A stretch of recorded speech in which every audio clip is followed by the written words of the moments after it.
Blog Talk Radio. Welcome to RetroIsland.com.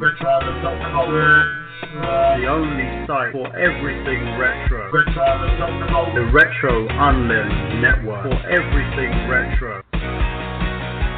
RetroIsland.com.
Hello, ladies and gentlemen, and welcome to episode 73 of I Got Gameplay. You naughty people. Yes, this is Michael Burhan here for another episode of our lovely show, which has been actually under a lot of critical acclaim quite recently. It's been getting a lot of hits, loads of them coming from also our iTunes, Stitcher Radio, and also Libsyn, which I have to give a great big thank you out there to you guys, to you fans. Without basically having you guys out there listening to the show, I Got Gameplay wouldn't be where it is today, and I would thank each and every one of you for that. Now, speaking of thanking for people, this is a man who most women thank for sex all the time. So a man who basically, just by the utter of the word Excess Gaming Podcast, makes women swoon all over the world. He is the one-man band, so to speak, the guy who doesn't need introduction, but I'm going to do it anyway. He is Mr. Xander Scullion. What's up, everyone? And thanks for all the humble comments, Mr. Burhan. Oh, no worries, Xander. I thought you were talking about Travis at first. I thought you were going to talk about Travis. I was, but then he's different. He's a different kind of thank you. He's the thank you that most women basically thank him for the fact that he's even been a part of their lives. He's the man who would sell his gaming collection just for a night of passion. He is Mr. Travis on radio. I have a dirty mouth because I demand it. Goss. Now, hold on a second. Now, I mean, my video game collection, I take a lot of pride in that. I mean, I wouldn't trade all that for one night of passion. I'm sorry. I'm not that kind of person. Well, even if it was like Jennifer Love Hewitt? Still wouldn't do it. Okay, how about, let's see, who's the one that everyone's talking about at the moment? Okay, Kelly LeBrock from Weird Science. Nope. Maybe Rose McGowan. I might consider it for her. Scarlett Johansson? Nope. Damn, dude, you are tough cookie to break. If you guys want to actually join in on the conversation, you can do by also joining us on Skype via our number of 718-664-9265. That's 718-664-9265. And you can also basically, if you're too cheap to actually call via that, which most people are, including myself, you can actually use the Skype button on top of the player. So you can join in the conversation, talk to us, ask us about what's going on generally in gaming, and also find out exactly what the hell we're going on about in tonight's show. Now, as we go on from there, let's move on to our gaming news, shall we? And as you guys know, the boards are kind of full, and that's not an excuse. Still, we shall bring it up. Okay, gaming news. Seriously. Here it is.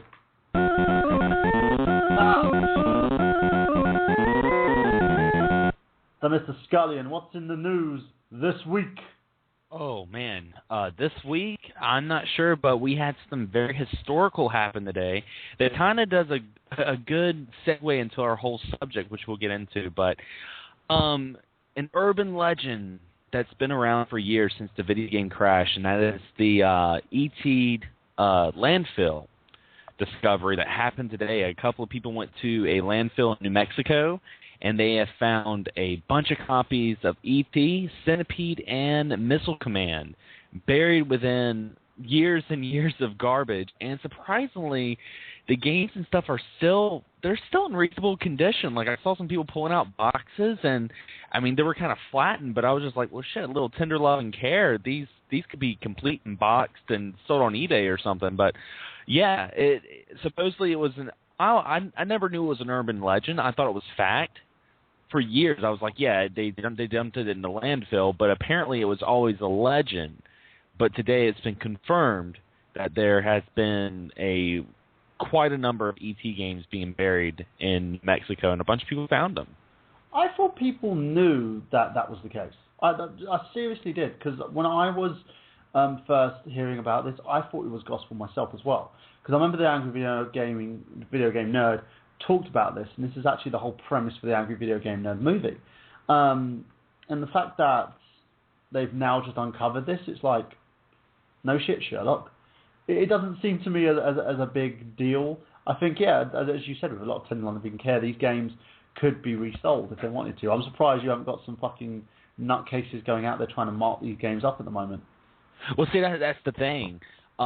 It's times like this that make me laugh my ass off at people that collect video games with the idea of making money, because, you know, they found a bunch of ETs out in a freaking landfill. The value of ET that people were trying to mark up is going to tumble now, because it's going to be so much more accessible. I mean, think about Cheetah Man 2. For the NES, you know, they said that there weren't a whole lot of them even made. They're not even exactly releases for the Nintendo. But what happens if someone finds like a big stack of Cheetah Man 2? Then not only would that, you know, completely make the game completely worthless at that point, but the people that paid money for that Kickstarter to get a reissue of Cheetah Man 2, they're going to be kind of like, oh, fuck. You know, because the people who paid for the Kickstarter, they got it signed by one of the original creators, so they're not. I don't think they're going to go, oh fuck. Mostly, that's more. You had to pay extra for that. Oh okay. No. I when I supported it, when I got signed, I didn't pay any extra for it. Oh, that's cool. I thought it was an extra pledge. So there you go. We didn't know that. Now we do know that. So. Let me ask you, speaking of someone who likes to go in and find garbage, Mr. Zach Latour getting a nerd up on the show today, and also the show wouldn't be having Zach Latour without mentioning of his big, humongous penis. That basically urban legend actually does state about this, and that I can confirm today it's fact, that Mr. Latour's penis can go around the world and back in less than 30 days. Yep. It's like lining up everybody's like intestines to go around the world, but it's just my dick, and it just goes real quick. It's kind of like one of those firecrackers, you know, the black snake, but it's his back dick. That's all it is. Yeah. Well, Black Snake pays me royalties every month, so. You're the blackest snake. Yeah, exactly. Snake! Dun, dun, dun, dun, dun, dun, dun. So, Zach, let's ask you the question about this. What do you think about the whole E.T. rumor? The fact that that's now been confirmed as fact. You know, when I first saw those pictures, I called bullshit, because I was like, those carts are in way too good a shape to be found in the fucking landfill. But, you know, I think it's awesome, because it's something that people have been wondering about for a very long time. One thing, though, I don't know I think this was on the RetroWare TV segment, the video game years, when they interviewed the guy who actually programmed E.T., and he was saying the reason that he thought it wasn't true was because, like, why wouldn't they just scrape the label off and use the carts for other Atari carts, which is a really good point. Why waste the plastic when you could, you know, remanufacture and use them, not even remanufacture, just use them again.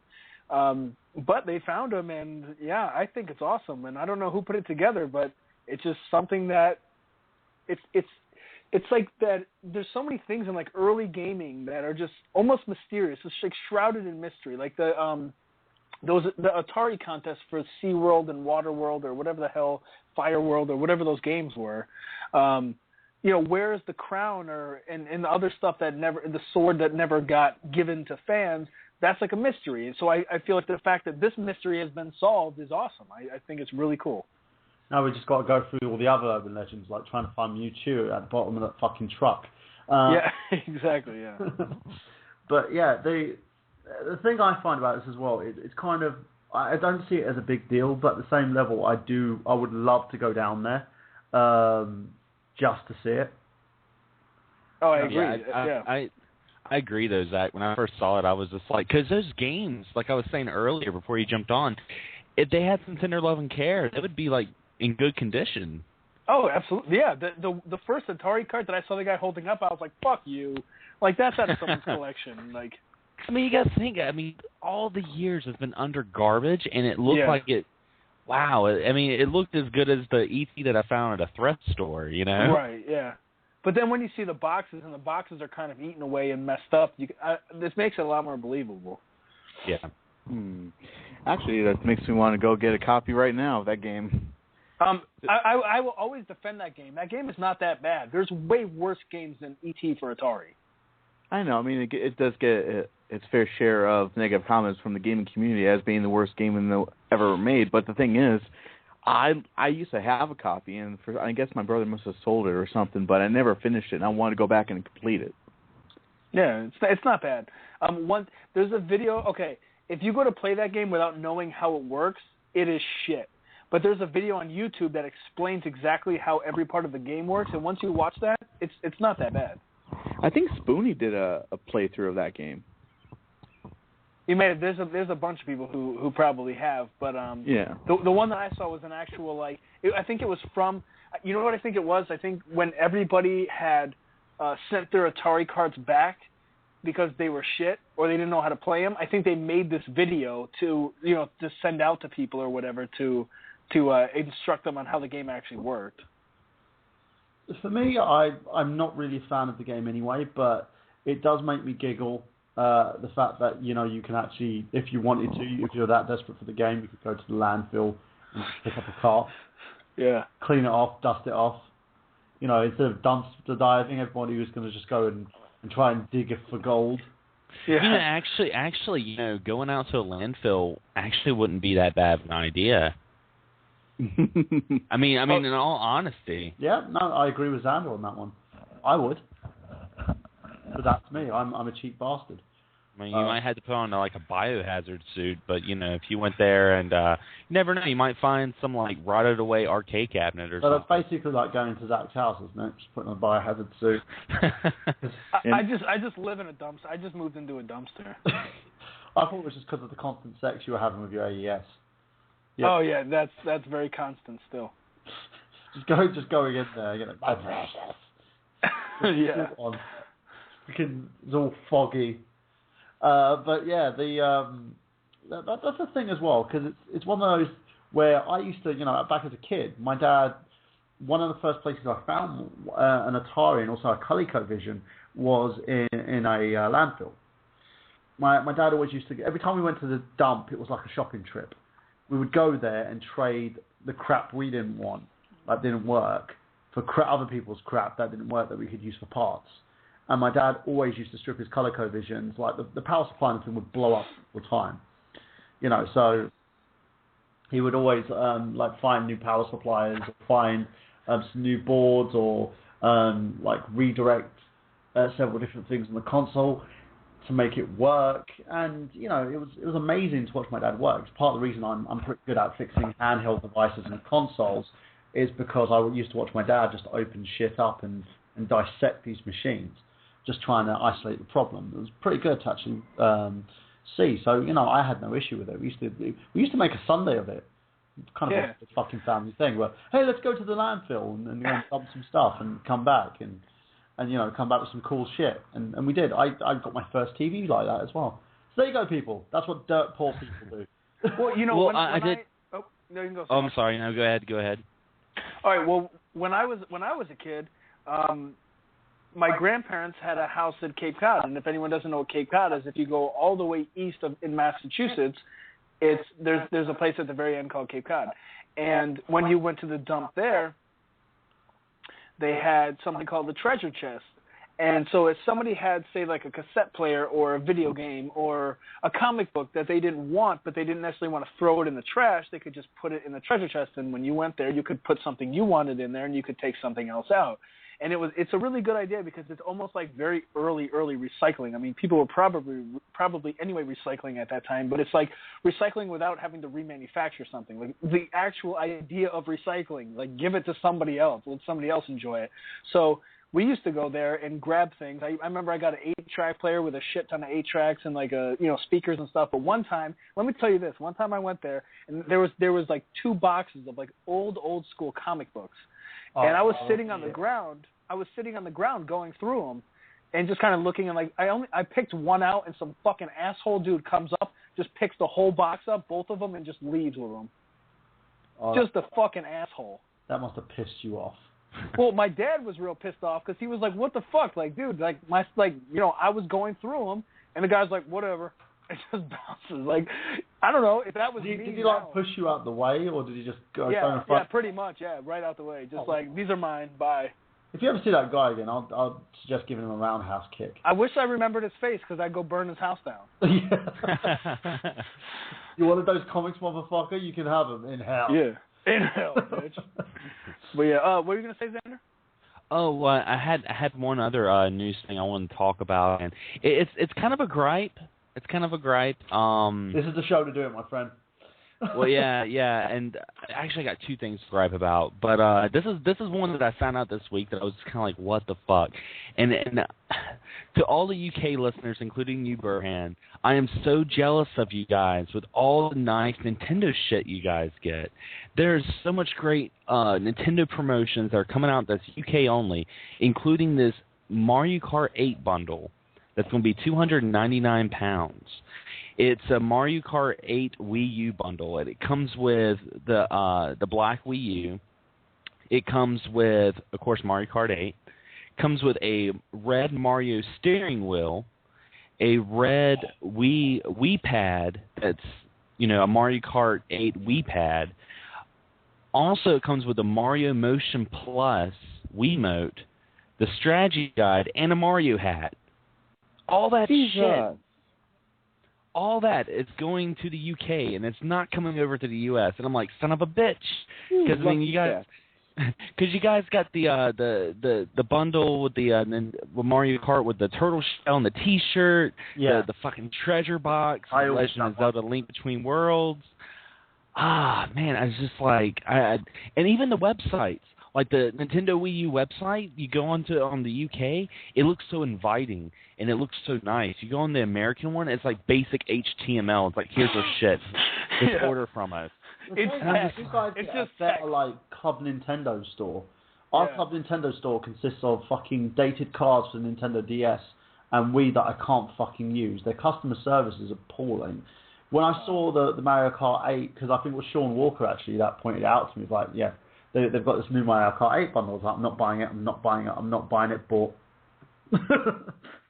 Yeah, but I mean, like, if you guys are listening are from the UK and you've been debating on getting a Wii U and you're kind of like, well, I might get a Wii U for Mario Kart 8, dude, get this bundle. For me, get this bundle.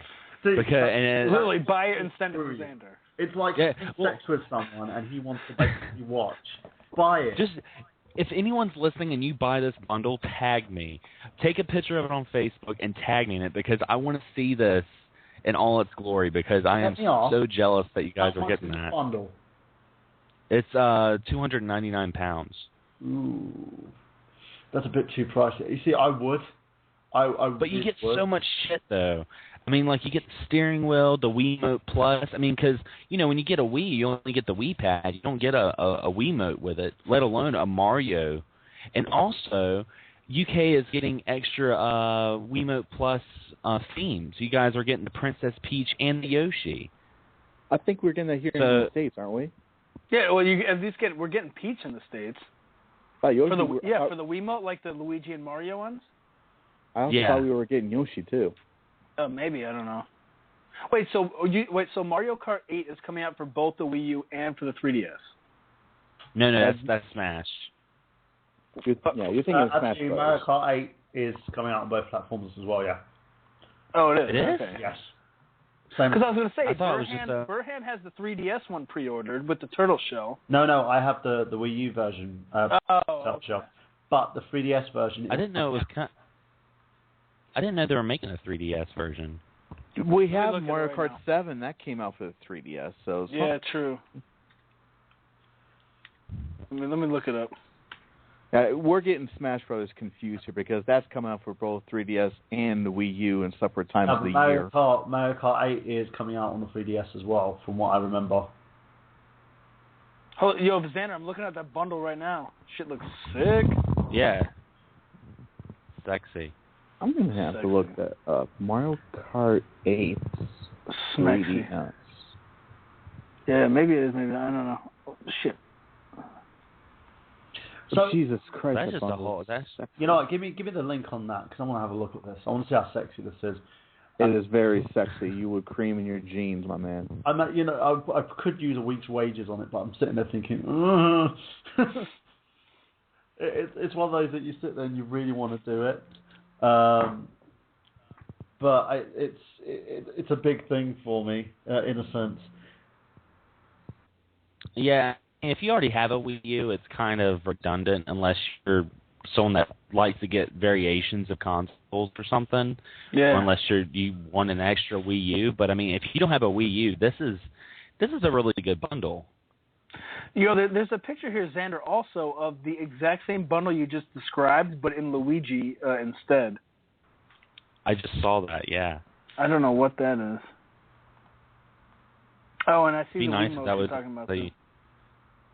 It'd be nice if that was a U.S. release. Like if we got Luigi and UK got the Mario, that'd be badass.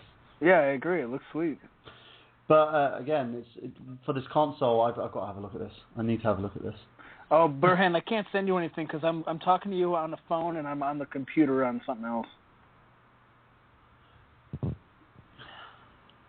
So that way I can separate my porn from my podcast. Well, speaking of separating porn from the podcast, we have another member of the Radio Show jumping on just a few moments. He is the man who knows how to hold himself and also his porn on the same system. He is Mr. Craig Kellerman. Craig, are you there? Well, still trying to get him on. But yeah, Craig, are you there? Hey, Whoa. what's going on? You hear me? Yes, we're just talking about basically, we talked a little bit about the ET landfill, and we are now just talking about the new Wii U Mario Kart 8 Special Edition system that's just been released, and the system's not available in the US. Wait, what's new about it? It holds, Xander will tell you a little bit about it, but the system itself actually has a customized Wii U controller. It has a specialized Mario Kart wheel with a red coloring on it, and it also has another ton of cool shit on it for $299. Is it a premium? It's the premium console, isn't it, Xander? Yeah. That says premium pack. It's not a bad price for that console. $300 for like a brand new HD console. I mean, it's $100 less than the PlayStation or the Xbox. But it comes actually with like some extras as well, including a Mario Kart hat. Oh, I can just see it now. Oh my god! Yeah, but what is gorgeous? What is 300 pounds though? 300 pounds in dollars. You're looking about say $500. Okay. Oh yeah. It's got the Mario Kart 8 Specialist Manual. It's got the hat. It's got the Specialist Wii U controller as well. It has the Mario Kart 8. Is that covering? Mike, how much do games cost over there? Well, it depends really. Pre-owned games are really, really good. You can get them for like $5, which is like say $7.50. Right. For the consoles themselves, if you're buying brand new, it's like £40. So you're looking about something like in dollars about $65, $70. Okay. Yeah. It's nothing too big, but in pretty much ballpark, it's the same price as you usually get. But yeah, ladies and gents, I'm just going to quickly take a leave of absence from IGG for 5 to 10 minutes. I've got to quickly pop out and rescue someone from the cold. So I'm going to leave it in the hands of our other hosts here to talk a bit more news. So I'll leave it to you guys for a second, and I'll be right back. All right. Well, while he's taking care of business, I actually got a news story here. Back in the 90s, on the PlayStation, I was really, really into those Oddworld games, especially the very first one, Oddworld. I love Oddworld. Oddworld's amazing. Yeah. Well, we got some pretty cool news about Oddworld's Abe's Odyssey, otherwise known as Oddworld New and Tasty. Developer Just Add Water nailed down release specifics for its upcoming remake of the PS1-era puzzle platformer, Oddworld Abe's Odyssey, revealing its launch price and other key details. Oddworld New and Tasty will hit the PS4, PS3, and PS Vita later this year for $29.99 in North America, €24.99 in Europe, and then in the UK it's £19.99. The game will launch on the PlayStation Network as a cross-buy title, giving buyers access to all three versions with a single purchase. New and Tasty also boasts cross-save functionality, allowing players to transfer their progress across all PlayStation brand platforms. Ports of the Wii U, Xbox 360, and PC platforms are also in the works. A launch date was not announced, but Just Add Water will begin accepting pre-order purchases on June the 9th. And I've seen... What are the three versions? Oh, I was just talking about what they were saying is like the other three versions. Oh, I see what you're talking about. If you were to buy this game on either the PS4, the PS3, or the PS Vita, this is actually one of those cross-buy titles where a single purchase can be played across all three platforms. Oh, okay. Because, I mean, you can find pretty much every Oddworld game for like $3, so I don't see why people are willing to pay $30 for a remake. Well, I actually seen some screenshots of the remake, and it is absolutely gorgeous. It's just very smooth and all that stuff. And I got the first two PS1 games that actually came, well, the only PS1 games that came out. Right. But I don't have the other Oddworld games, so I have to take a look into that. And I know that Munch's Odyssey is going to be coming out here real soon. Munch's Odyssey made me laugh my ass off. Yeah. That game awesome. is so funny. Like, when he's, like, because Munch is always in the wheelchair. Right. And, like, I mean, he can walk, but, like, he's so much faster in the wheelchair, and that shit just made me laugh my ass off when I played that game. But the best Oddworld game, in my opinion, is Stranger's Wrath, hands down. That's the best game. I've never played that. And I wanted to that's one on the Xbox where it's like kind of a shooter. Yeah, yep. Yeah. And it's that game is awesome. Theme. Yeah, it's a really cool game. Well, it's Western. I'm not no spoilers, but it's Western themed like halfway through, and then it completely like pulls a 180. But yeah, that game is the shit. That's one of my favorite games of all time. Yeah, that's a really good game. But yeah, I like those games. They have this really awesome like artistic feel to them. Absolutely, yeah. It's really great to see that. I really want to see that get the HD treatment. It really pop and like. Seeing the games like in widescreen and everything, it'd be really cool to see that. So I think it's worth the money. One thing I'd rather see than people remaking the old ones, because I think only 4 of the games out of the 7 which were supposed to be made were actually made. I'd rather them just finish the other 3. Yeah, that's true. It would be cool to see like some new games in the series be made. But But if that could happen. Like if it sells really well, they could be like, all right, well, we're gonna make a new one now. That's a very good point. It's like Family Guy. Remember they took it off the air, then they put the box sets out, and it sold so much they brought it back. Yep. Yeah, Fox bought it back and everything.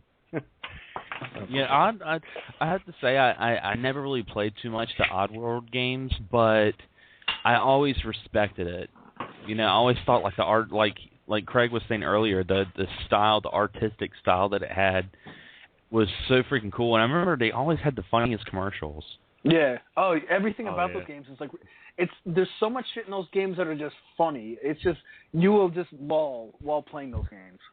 Actually, I have one of them downloaded on my PlayStation 3. So I need to play that.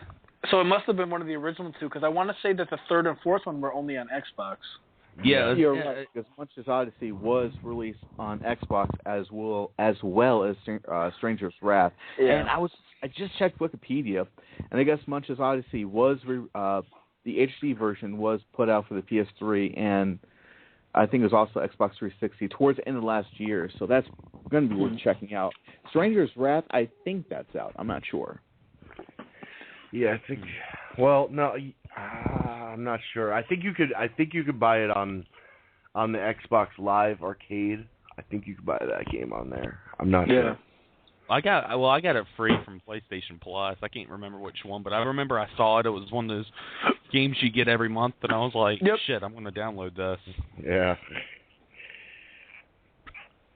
Oh, yeah, Actually, did you guys? I was say, did you guys take advantage of the sale last weekend, the Flash savings? Absolutely. Yes. I bought like 6 games. Yeah. I bought the Monkey Island games. I got I got Retro City Rampage. It's such a good game. Yeah, I haven't even played it yet. I bought so many games I haven't even gotten around to it yet. I felt like one of those Steam kids. You know, I feel like you know the way people act like on Steam when they have like the Humble Bundle and they're like, I just bought 20 games for $3. Yeah, that's what I felt like. You know, that's like a real deal. And they actually had good games on there. They had like all the Crash Bandicoot games are on there. So good, yeah, I love those games. Well, did you guys have any more news? There's a couple of news stories that are floating around out there. One breaking news story is that E.T. legend. Yeah. The landfill legend. We already covered that. Oh, you covered that? I missed that. My bad, guys. Nah, it's all good. Yeah, but did you guys talk about the SWAT thing, the Call of Duty SWAT? Oh, jeez. They call it swatting. Oh my God! You know, I hope the people that do this, I hope they get into a lot of freaking trouble. Oh my God! And for those that are not following what we're talking about, apparently some people that are playing Call of Duty have been like, you know, instead of just rage quitting, they've been calling the SWAT team on other people, like the actual it's so SWAT fucked team, up, but it's so funny. No, it's just fucked up. No. Well, just think about it though. Like you're actually putting people's lives in danger. I mean, it goes with that picture they were showing on Facebook, and I remember I was talking to a friend of mine, and I was telling her how like I could see where someone would think it was funny, but I thought it was really like immature. The picture of the guy that had the baked cookie that looked like a cell phone. Yeah. And they were like, yeah, this guy like baked cookies that look like cell phones, and he was just like driving down the road, acting like he was talking on his phone, so he'd get pulled over by the cop and be like, oh, I was holding a cookie, I wasn't holding a cell phone. I'm like, dude, that's fucking stupid, because I mean, like, I understand some people don't like cops. It is what it is, but I mean, like, when you're doing that crap, you're wasting someone's time. They could be like saving someone that's getting raped or mugged or something, You're wasting resources. Yeah, I agree. But, it's still not illegal in Massachusetts to talk on the phone while driving. Like, it's illegal to text, but you can drive around and talk on the phone all you want. Yeah. My question is, how do they get the address of the the person they're calling? That's a good question. That I don't know. I mean, you got to be really stupid to be like, oh, I live out here, here, and here. Yeah. My name is da da da da. Like, unless it was some crazy hacker that could like tap into someone's IP address or something, I mean, you gotta watch out for that too. I got your IP address. I'm gonna send a SWAT team to you pronto. This brings Xbox Live or PlayStation Network's credibility into or privacy credibility into question, I think. But one thing I want to know is why isn't it illegal to do shit like that? Why? No, I guarantee that has to be against the law. No, apparently, from what Alpha Omega Sin was saying, shout out to Bill Eisenberg here. On his YouTube channel, of course, if you haven't checked him out, go to youtube.com/Alpha Omega Sin. When he talked about the story a little bit as well, he was actually saying that it's not illegal to do this. You can actually call the SWAT team. Yeah, it is illegal to get someone's personal information, but it's not illegal to actually send the SWAT team out. They just kind of go there. If there's nothing wrong, they'll leave. But for me, it's like, if you're a little fucking arsehole who's on Call of Duty doing this shit because some fucking idiot or another beat you at a game, one, you're taking the fucking game too seriously and you need a life, and two, in terms of the way that you're actually dealing with the situation, by doing that, over here, it's kind of it's an arrestable offence to call the police and report things falsely. So if I called the police on a friend of mine, said that he did something, he didn't do it, the police would go straight back to me, who made the report, and arrest me. It's an arrestable offence. But apparently, for what they call, it's called swatting. Mm-hmm. It's not an arrestable offence, which is, I think, the fail here. They need to make it an arrestable offence, and people will be less inclined to do it. But the thing is, like, if somebody has like a real suspicion that some evil shit is going to go down, they might call the police or something like that. But that law might make it where if somebody does have a real legitimate suspicion, they might get in danger of being arrested. It's just something. It's just something that's going to screw up the whole fucking system. Yeah. I mean, this is by far like the most fucked up thing I've ever heard over a fucking multiplayer game. Yeah, no, I agree. This is like, it's gone so far that it's like, I don't know. It's just so stupid. Like, I have never gotten so butthurt where I was like, fuck this guy. I'm calling the SWAT team on him. I'm like, who cares? I don't know. Is that how you met Kyler, Zach? Yeah. I was like, you know what? I was like, I'm going to call the SWAT team on her house, and that's going to make her have feelings for me. That's basically like an episode of Two Pro Noobs. She beats you at Street Fighter, and a SWAT team's called. Yeah, no, that's happened. Well, you know what's funny is, like, back in the arcade days, people used to beat the shit out of each other. Yeah. Well, still settle like men if necessary. No, but I've been in a little in arcade places as well, and people would put coins in the machines. If you go on the machine before anybody else, and that dude's got a coin on there, basically you would end up getting into a situation where you're going to get your ass. Yeah. They still do that at bars when playing pool.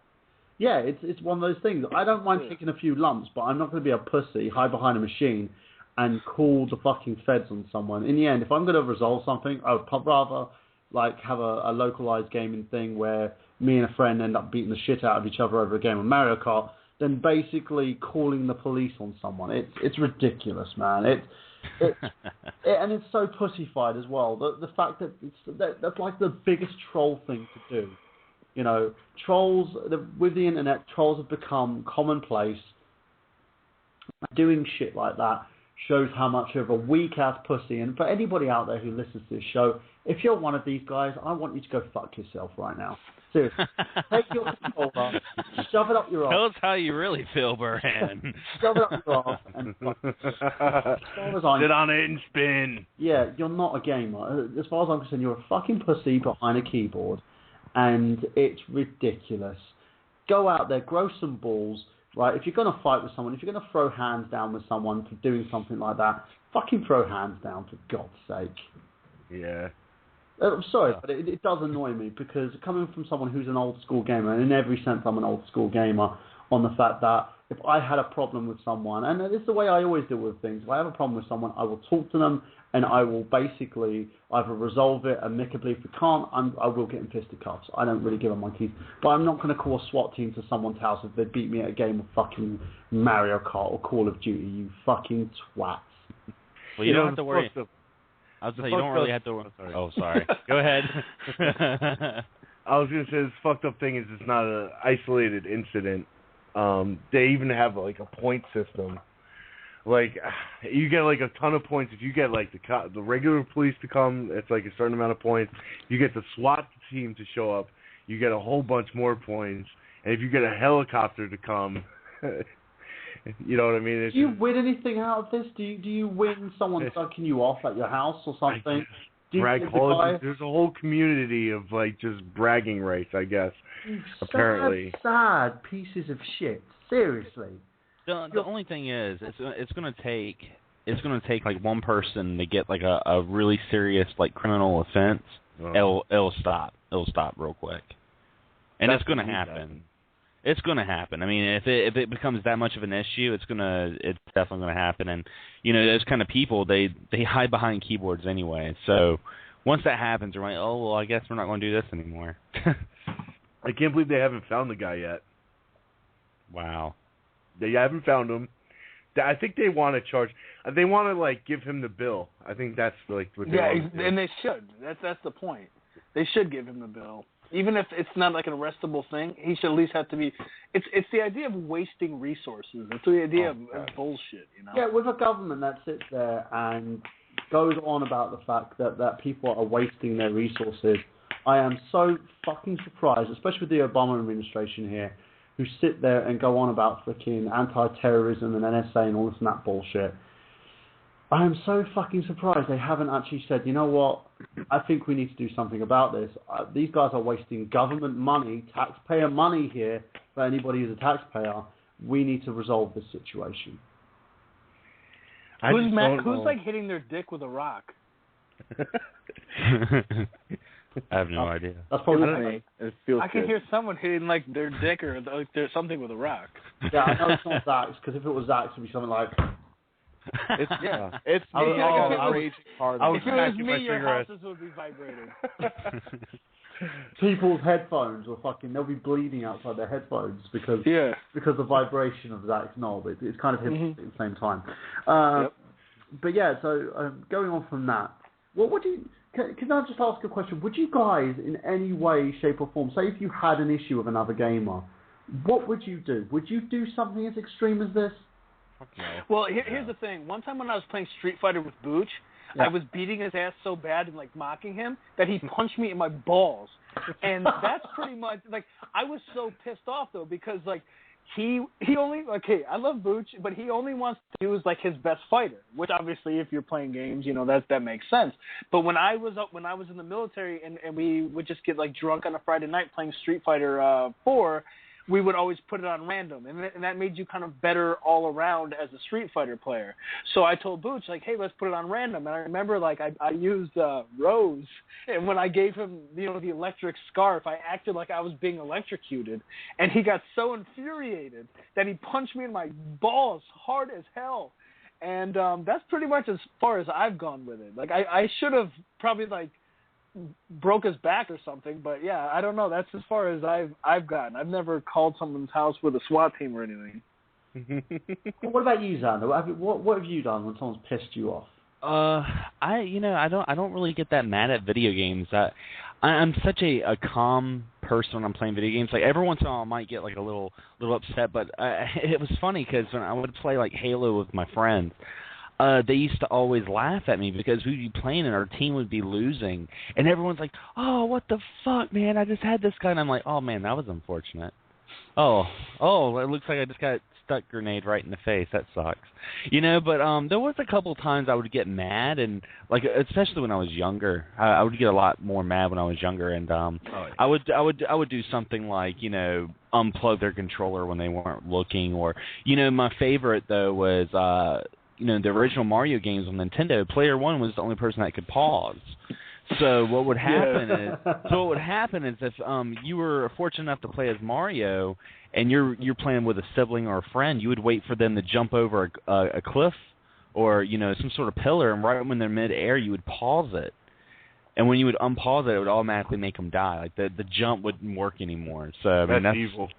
Yeah, we would do stuff like that, and remember my grandpa he did that. And that's how I learned the trick. He started doing that to me. But no, I never really did too much like rage quitting or anything like that. I remember my ex-brother-in-law like threw a controller one time and he had to buy me a new one. And I made fun of him because I was just like I was like cool, you just broke your controller. How are you going to, you know, beat the level now? Fucking idiot. Yeah. You know? The thing is, we've all done it. You know, it when it comes to gaming, I remember I played my sister at Street Fighter. She got so frustrated when she lost to my brother, who was talking through the entire match. She slapped him across his face. I was outside the room because she didn't want anyone disturbing him while she was playing, and all I heard was like a big freaking huge slap that you would feel it on your own face. You know, she probably slapped him. His children felt it as soon as they were born. But the fact that he came out of the room, I remember he was like this little 6-year-old kid going, she hit me. I can't believe she fucking hit me. And then my sister's just walking out of a hump, you know, just like, all pissed off about it. that's as far as I've ever seen gaming get to. You know, I've had fights with my brothers as well when we played Street Fighter and shit, and they keep pausing the game every time they're trying to do a fucking combo. What dicks? Yeah, I've had like fisticuffs with them and stuff like that. I have never gone to the extent of this shit like this, and the fact that people need to do this to amuse themselves is ridiculous.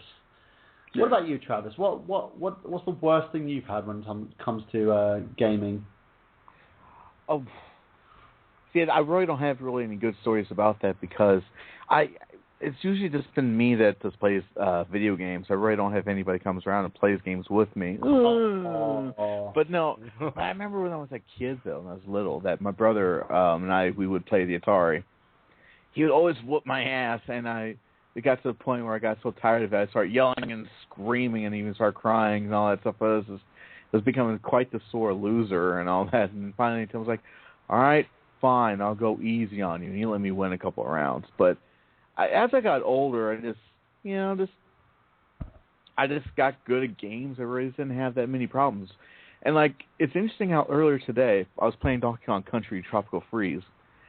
And it was in the first world where I unlocked the Kong levels. And these are brutal. These are hard.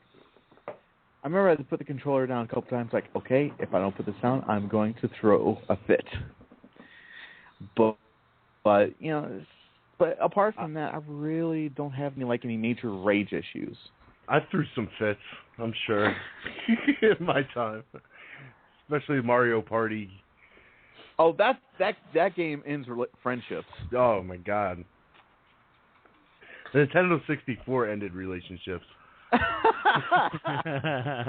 The funny thing about that, it does. It really... Mario Party is actually the game synonymous with tearing friends apart and destroying relationships. You know, I could see couples divorcing over Mario Party, just citing that as a reference. Do you think they consider it betrayal? Did you say betrayal? Oh, shit. Said betrayal, didn't he? He said this. Betrayal! Betrayal! Betrayed me! Oh, God. No, just asking. What we like. I feel like I'm home now. But let's talk a little bit about, just going back to the Mario Kart 8 bundle. I found out today, I didn't even know this, the limited edition bundle that I've purchased for my review, which was the Mario Kart 8 with the blue Koopa shell, the keyring, and the t-shirt purchased from Nintendo, also comes with the red Wii U wheel. Oh, nice. Lucky. I mean, not nice. That kind of stuff You're a loser. No one likes you. But you'll still let me lead the show. I find out kicked off my gameplay. It's just like the accounts and passwords have changed. It's like, where's Berg? Oh, he's not here anymore. He's got a fucking Mario Kart premium pack. No, that's pretty awesome, though. It is extremely awesome. As I said, I didn't want to buy it because, in a sense, for me, I kind of religiously do pre-owns. But when I saw it, and it was one of those things you just kept going back and forth. But then I think it was Davis left a comment on it, and then in the end, I left a comment bottom and said, I bought it. I caved. And I couldn't help myself. It is annoying because it should be available for anyone. If Nintendo are doing something like this, they really need to either allow availability for everybody or take off the fucking region lock off their console. Yeah. Yeah. You know what? I would have paid. I would have got it overseas if I didn't have to worry about that region lock.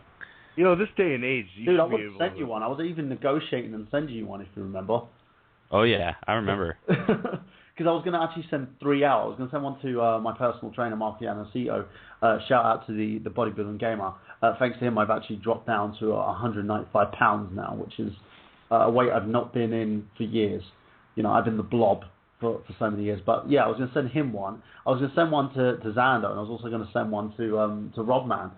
And problem was, fucking things region locked. So it would be nice to have. You'll be paying $60 for everything but the game. Even the digital stuff's region locked, which really pisses me off because I remember I was wanting to send you the Hyrule Historia code when I got my Wii U because I already have a hard copy of it. I was going to send it to you, and then, you know, I had a contest a while back, and, you know, the person who won the contest lives in, like, freaking Switzerland. Oh, So I couldn't send it. I was like, oh, well, this is digital. I won't have to pay for shipping. If anyone wins it, I'll just email them code. But the problem was, it's like, since he, didn't live in America, I couldn't send him a Legend of Zelda game. I'm like, man, this sucks. Yeah, that is. Did you find bullshit. someone who lived in the States that you could give it to, or is it still that code's still available? Oh, I've already sent it to someone else because it was going to expire anyway. Yeah, that's another thing. Like the whole expiring thing. It does bug me, and I've said this previously. It's one of those things that I don't understand why Nintendo would do it. They could, if they're going to keep that region lock, they need to do a national release on these things. It's not fair to people in the States. And the same thing as what I've said about the Club Nintendo stuff. I remember I was having an argument with the guy over the phone going, I was wanting to use my points in the Luigi statue. You have nothing on the fucking cart. Oh, we have one. It was there a week ago. So you had it for a week. Yeah, we've got one in the office. Well, I don't really need to fucking know that you were given one for free. What I want to know is, why can't I have access? What a dick. Yeah. He's like, I'm looking at it right now. Yeah, that's literally what he was saying. And I just He's like, I'm looking at it while rubbing my dick right now. Yeah, I was like, fuck you and your fucking couch. Seriously. How does a download go bad? What does it grow mold? Dude, you'd be surprised. Cyber mold. Burhan, when I sent you that code for the Sega All-Star Racing or whatever, or Sonic All-Star Racing, when I sent it to you in like January, it said it expired in like November. What, November this year? No, the previous November. Oh. So to me, no, that's why like when I sent it to you, I was like, try it, let me know if it works. But I don't understand why any of these codes expire. What the fuck? How do codes expire? I mean, why? Well, send it to me anyway. I'm going to see if it does expire. But the funny thing is, I got a code from Arkham City on the Xbox 360, and it was downloadable content for Robin. The code was from the US. I put it onto my system. The code worked. Right? The only thing that doesn't work is if a game, basically a downloadable game, was downloaded over stateside, you can't actually put it onto an EU system. But you can for downloadable content for Xbox titles. Now, the Sony PlayStation, however, actually has a full thing where you can literally buy games from Japan, you can buy them from the States, you can buy them from the UK. They don't give a fuck. If they're doing a special edition over in Japan, you can still fucking buy it. Well, there's only one region-locked game on the PS3, which is Persona 4 Arena. Why? What's the reason behind that? I heard the only reason I even assumed that Nintendo was still doing it, I heard that it would just have to do like with monetary value. Like I think like it came out in either Japan or America. I don't know which one came out first, but I think it was like cheaper in America. So they're like, let's region lock it so that people will actually buy it in Japan instead of just importing it from America to Japan. I feel like they're losing out on money that way anyway. Well, yeah. I mean, I feel like, I don't know. It just makes me wonder how the fuck anyone was making money in the 90s at this point. Like, I don't know. I just don't get it. I don't. Well, it's easier to control. As shit. Well, region lock is shit. It's so dumb, and I can't believe anything is region locked.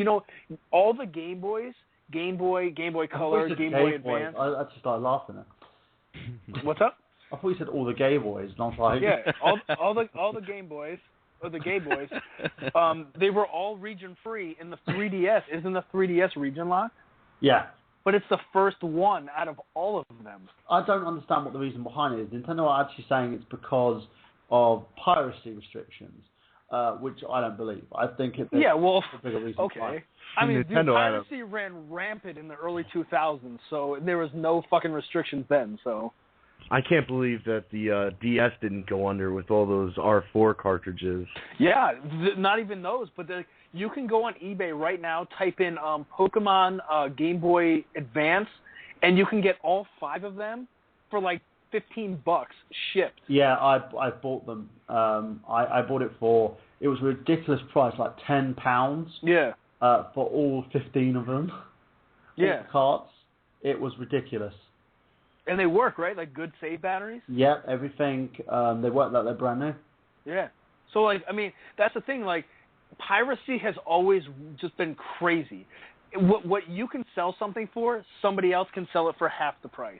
So, I don't understand. I mean, apparently my copies are pirated. They are pirated copies. They're basically emulated versions of the games that have been ported back onto the cartridge. There is no way you can actually tell them apart from the originals.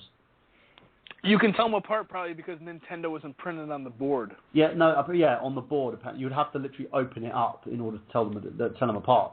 But from the aesthetic point of view, from the look, you can't tell them. There's no difference.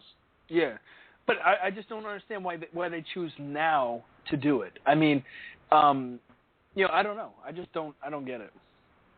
It's always been dumb to me. It has always been stupid to me. Like even Neo Geo. You could buy a game from Japan and just put it in an American one. You could buy a game from America and put it in a Japanese one. It doesn't matter. I think they do it because they think in their minds that it should happen. That this is the thing that Nintendo needs to do to prevent piracy. But I think it goes also back to our argument previously on how Nintendo as a company is kind of blinded by their own ignorance. I think it's antiquated policies they had from like the 80s and 90s. But they didn't have really haven't gotten past. handheld-wise, they didn't have them in the 80s and 90s. Nothing was region locked in the 80s and 90s handheld-wise with Nintendo. Like this is the first handheld that's ever been region locked. I mean, from Nintendo. And that's the thing as well. For me, it doesn't make sense. In terms of companies, Nintendo really need to. It's like they're doing it. It's kind of hurting them as well. They're doing a lot of stuff that's hurting them, but I think this is generally hurting them. They could probably see an increase in sales if they did stuff like that, because it's not exactly cheaper for you guys to import from the UK. You've got £30 shipping. For instance, right? Yeah. Where you're going for. Like if you live in Canada, it's going to be like £35 to £60. Then. But the game companies aren't making that money off of you. It's your. Yeah, that's a good but point. you're still paying double than what you would pay in anyway. Because by conversion, you're looking at say like for instance, say something £60 here. The Mario Kart bundle here is £60. You would have to pay. Something like $120 to get a hold of it. Yeah.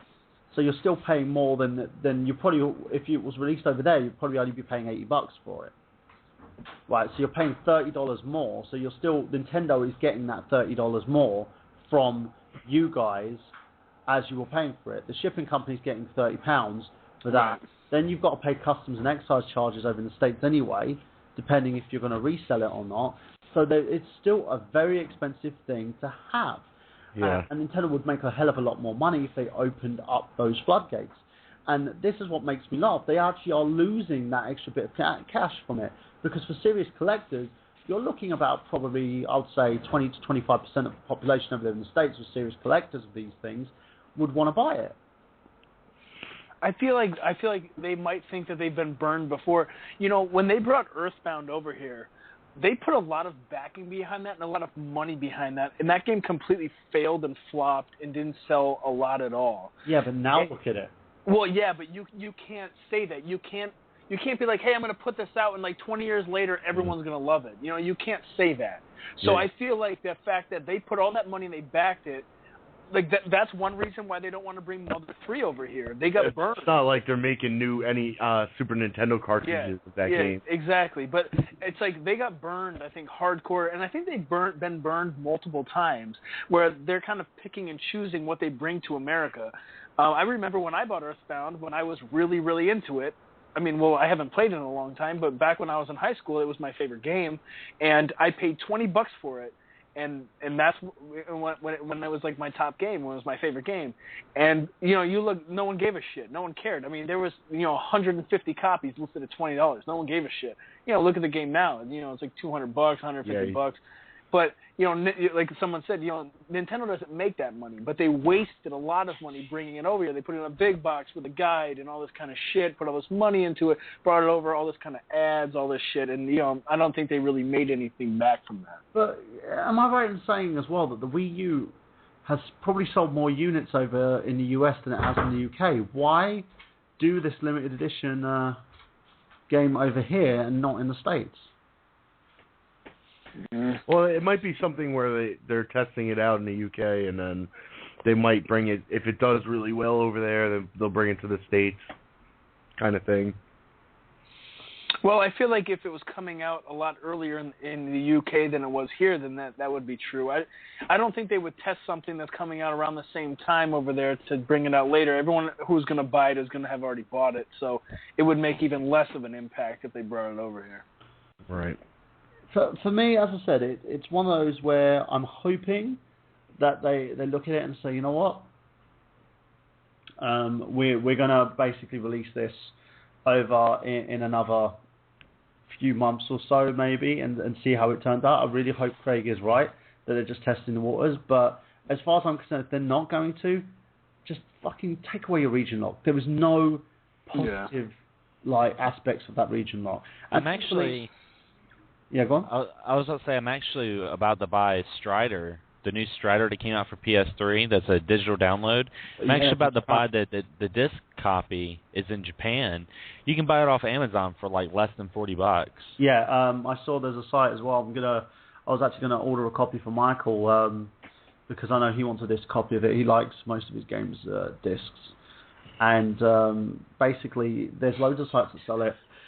Japanese, you can get it for real cheap as well because, you know, they're only selling them one by one. They're not selling them by bulk, so you're not paying any customs on it. It's a great idea. Now, speaking of great ideas, ladies and gents, I want to welcome back a member of the show who's been missing quite a while. Most people say that the reason he's been missing is because he's been trying to get a real life. But I think he's been missing because he's just been masturbating himself into a coma. He is the man known as Just Sean, a.k.a. Sean Walker. Sean, welcome back.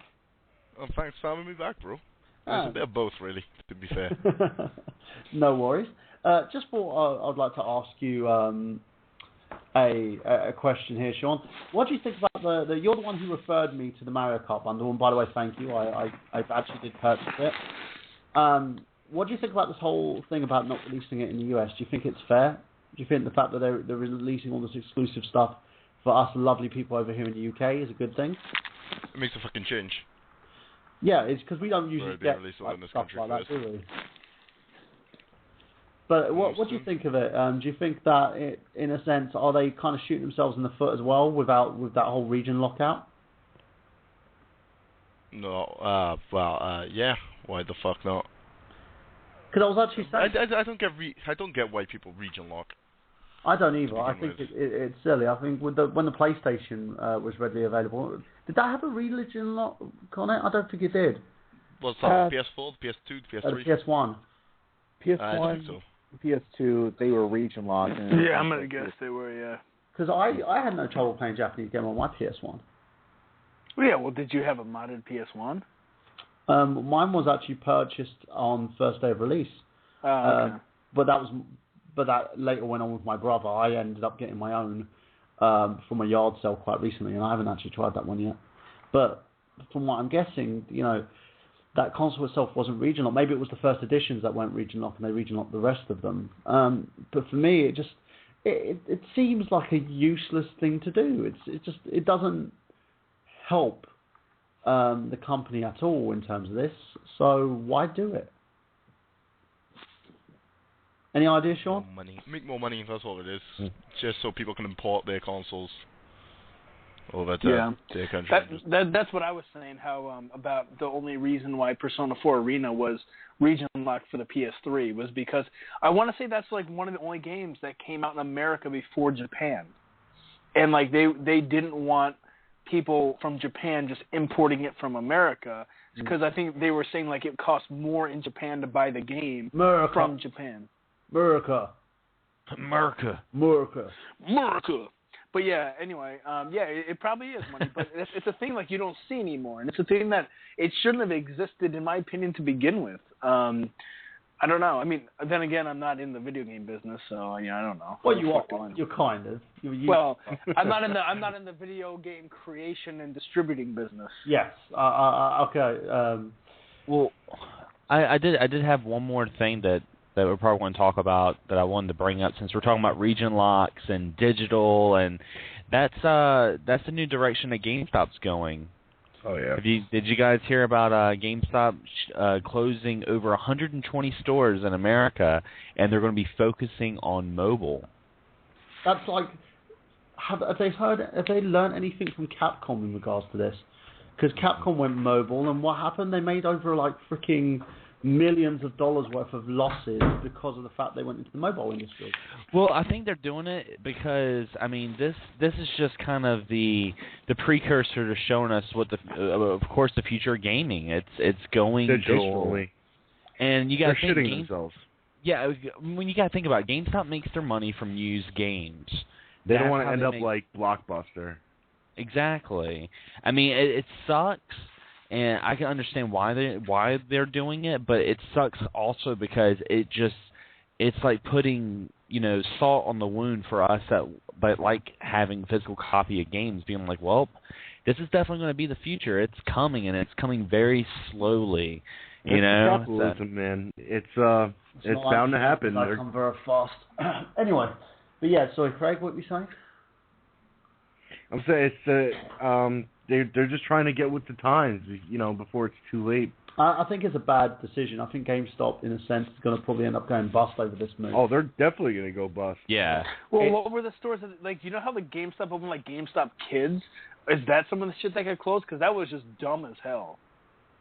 Yeah, I think that's what they were trying to do to begin with, and it just didn't do well. So this is like something they've been toying around for a couple of years now. I mean, I could say it's probably been about 3 years or so that you've been able to go and trade in your tablets and iPhones and stuff like that to GameStop for credit. They've been doing it now for a little while, and they've been slowly kind of shoehorning it in. And like, yeah, I mean, it's definitely going to put the company under, but I can see why they're doing it. It's like a last effort before they go under. They're pretty much kicking their legs right now, trying to stay above water. But they give you shit. They don't give you a lot for your used stuff at all. There's no throwback really. I mean, you put in a used game or something, they give you like, well, $10 store credit for a game that's relatively new. You know? For me, it just doesn't make sense. The whole direction that GameStop are going in terms of this, I think it would be stupid. I think the way that they're doing things, they really need to reconsider. Because as anybody, it just it's like you're sitting there thinking, you know what would be a great idea? You know, something that would probably make us all go bankrupt. Let's just go and do a digital mobile only thing, because it's not like people are going to buy from Steam. The only thing they probably would do is like sell a lot of PlayStation shit, because the problem with that is the internet market for the mobile thing, and you know, you got other stores like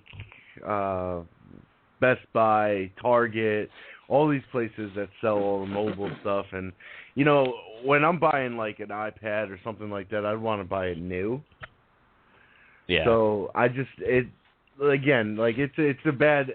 seems like a bad decision. Well, GameStop, from all of us on IDG, all we have to say is this. Yes. I mean, to me, it's about.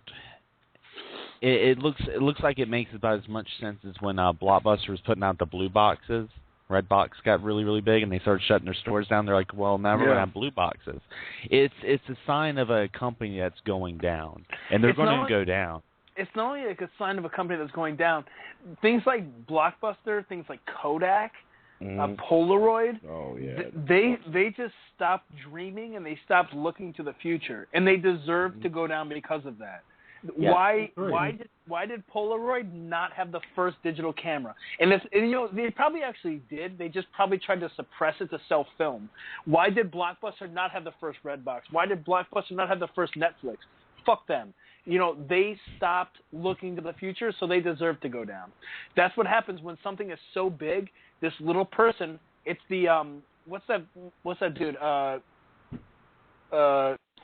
Slingshots that dude in the face in the Bible, or wherever the fuck that's from. I don't know. David and Goliath. Yeah. David and Goliath. That's what it is. You have this huge-ass Goliath fucking company, and this little dude comes down and knocks the whole fucking thing down.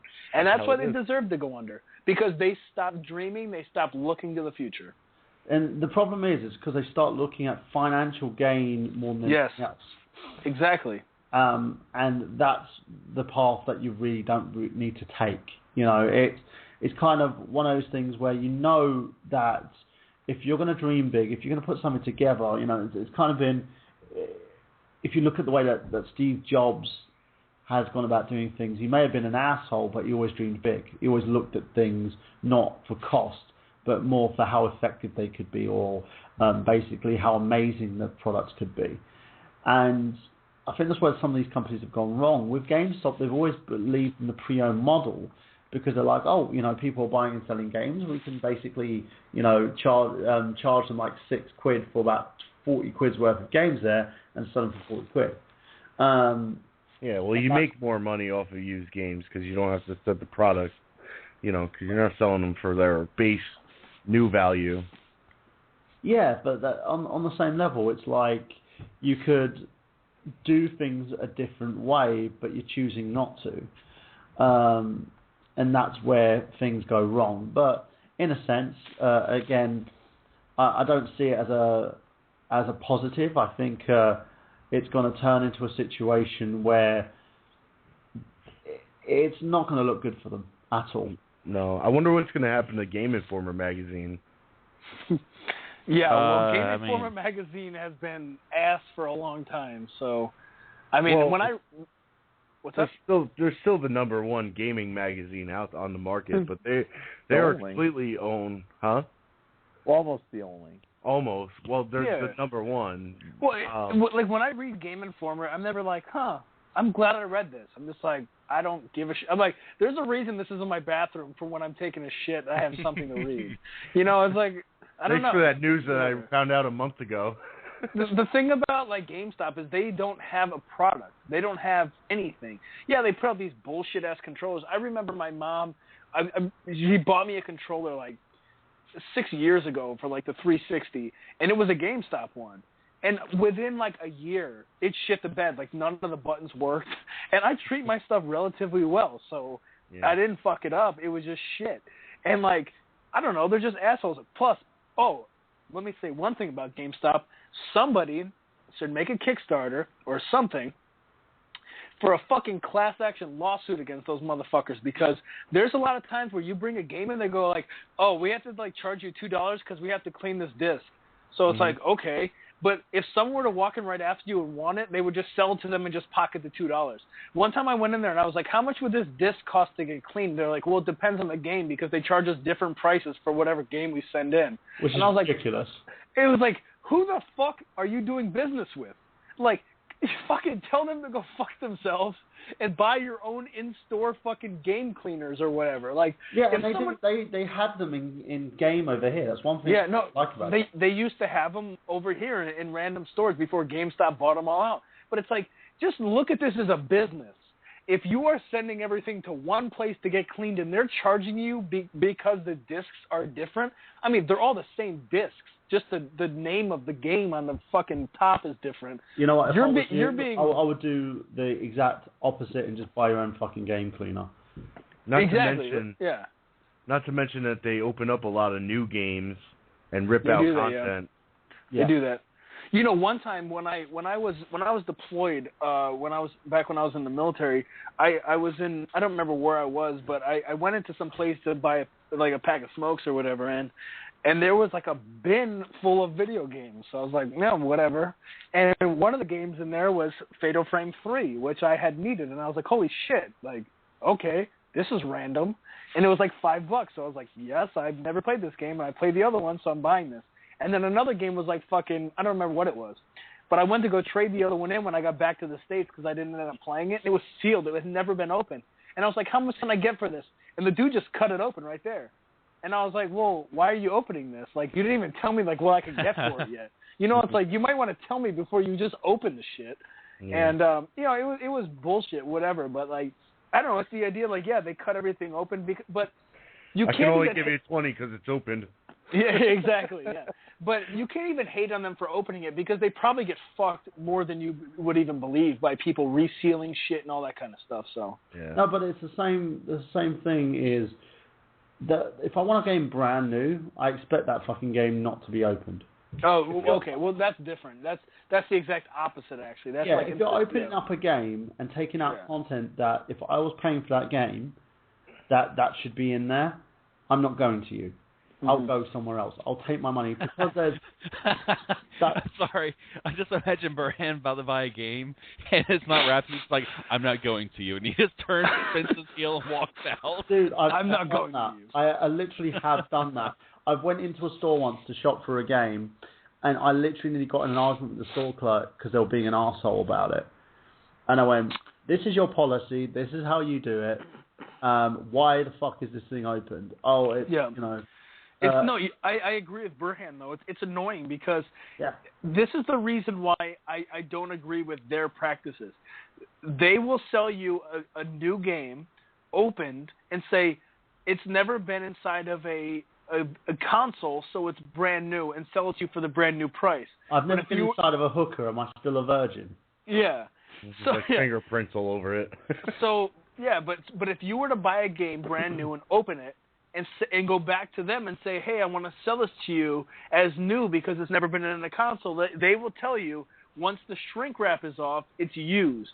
That is my problem, that it doesn't go both ways. Yeah. Fuck them and fuck their way of thinking because they're assholes about it. It's bullshit. You know, and they actually, on Cheap Ass Gamer, I don't know who here is a member, if anybody, but... I am. Okay, they call that news. So it's like NEWUSED, like news. So it's like, yeah, it's new, but it's still fucking used. Yeah. And normally you can, if you ask, at least like where I am from, if I go to buy like the last game and it's open, I'll be like, well, you know, can you give me a 10% discount because you opened it? And normally they'll be like, yeah, sure, we'll give it to you. Otherwise, yeah, you just go right to fucking Walmart and buy it there. Fuck them. Yeah, that's what I would do because I would go. The thing is, it's not that I want to shop in the other chain. And I've said this to people a number of times. I recently had a complaint at a gym I was going to. I still go there, but I complained about the services in the gym because they sent me a survey. The fucking arseholes sent me a survey saying, would you recommend this to any of your friends? I was like, no. Right. The manager was like fucking calling me off the hook the whole week, trying to explain his practices. And I was like, look, your fucking gym racks are fucking bullshit. The weights are everywhere. You've got people clocking into the gym because it's a 24-hour gym. So you put the code in. People are using these codes and letting fucking droves of their friends in. So they have to buy one membership and 15 people are coming in with them, right? You've got people hogging most of the fucking equipment because I like to use free range weights. I have to then get moved over to the equipment because you've got fucking Tom, Dick and Harry wanting to sit there texting his phone. You know, I've got into fucking fights with people because I'm telling them to move their fucking weights, you know, or to fucking put shit back when they should be doing the job. The thing that fucking pissed me off the most, a personal trainer, one of the guys who was employed by the gym, let someone he was training him for free because the dude was paying him. Yeah. Right, in front of me. And I'm sitting there tapping my fucking code in. He's like going, no, you don't have to pay. No, coming in. And I'm sitting there looking at it. So I fucking complained. And I said to him, if you know, I was like, my membership's up in the end of the year. I'm not even fucking sure if I'm going to stay. Right? And this dude's fucking phoning me trying to explain himself. I was like, don't fucking explain yourself. Fix the problem. If you can't fucking fix the problem, don't expect me to stay. And don't expect me to recommend you to anyone. I don't care how many fucking offers you've got going on. And the same goes for any shops that I shop in. My whole thing is, I've got to trust that you're going to sell me something that, one, works, two, has everything that it says on the fucking box that it has it in there, and three, that you're not trying to swindle me in terms of price. If I can get it cheaper elsewhere, I'll go to fucking the retail chains. I'll go somewhere else and give them my money because you're trying to fuck me. You know, that's the way it goes. If you or your employees are trying to fuck your customers, then you are obviously doing something wrong. And that's the thing I have to say about GameStop. Even though I've got one of our good friends and co-host here, Samantha Jennings, works there, the thing, she knows the fact that a lot of us don't like that place because of the fact their practices are just terrible. As a business, they're not basically running their business appropriately. And making this move to digital makes me fucking laugh because they even know that this isn't going to work. Yeah, these places are too corporate too. Like, you used to be able to like haggle and compare prices and be like, well, you know, if I could get it here for cheaper, and then maybe the store clerk will work something out to make it more affordable. But they don't do shit like that at all. No, they don't, because they know, they sit there, and the thing is, the whole mind of what stores used to be of the customer always matters or the customer's always right has gone down the toilet. It's now they'll buy shit from us whether they like it or not, and that's not a way to conduct your business. And then that kind of mindset has gone all over the spectrum. It's gone with game companies, it's gone with game stores, it's retail in general. Yeah. Well, Burhan, is GameStop over there or what? No, Game is a different store. They have similar types of values than GameStop, but the way that Game does its business is they actually have their staff is very friendly. I have to admit this, and I'm gonna give a big shout out to them. There's a certain things that I don't agree with, like the fact that their fucking head of press doesn't get back to me when I said I wanted to interview their various store clerks about the Xbox One and the PS4 and their opinions. I was going to do like a free video for their site. The dude didn't get back to me at all, which is up to him. I don't really give a fuck. But the company themselves and the guys who run the store are amazing. And I'm going to give the big props to them. When the Xbox One, they did the live event tour here, it was Game that was responsible for that. They made it really good. They were very responsible. They talked to people, anyone who expressed interest in the console and the content. They even were going to go as far as getting me a free T-shirt, just basically because I attended the tour and I was writing stuff about them. And they were just doing everything they can to make sure I was happy. When I went down there to collect my Pokemon code for the 3DS X and Y exclusive titles that are exclusive to this game in the UK, my daughter was given 4 Pokemon cards. Buy them for free. And then my nephew came in, he didn't even buy anything, they gave him Pokemon cards. They had this huge pack of Pokemon cards and he gave them to like the kids as nothing. They do some amazing discounts there. 5 games for £20. They're doing things on Skylanders figures and Disney Infinity figures and stuff like that, and it's great. They really have a very sort of approachable staff. A lot of the corporate practices that go on are kind of shady. I have to admit they kind of suffer from the same deal of we'll buy it off you low, we'll sell it off for you very high. But they have never opened up a case and tried to say a game new, even though they've opened it. If someone in the store has played the game, because they do have the same thing similar to GameStop, is they can take a variation of a game home and they can play it, but they will sell that game as pre-owned. Damn, I gotta go to your game. They're great guys. My game sucks ass. We had a game down here that sucked ass, and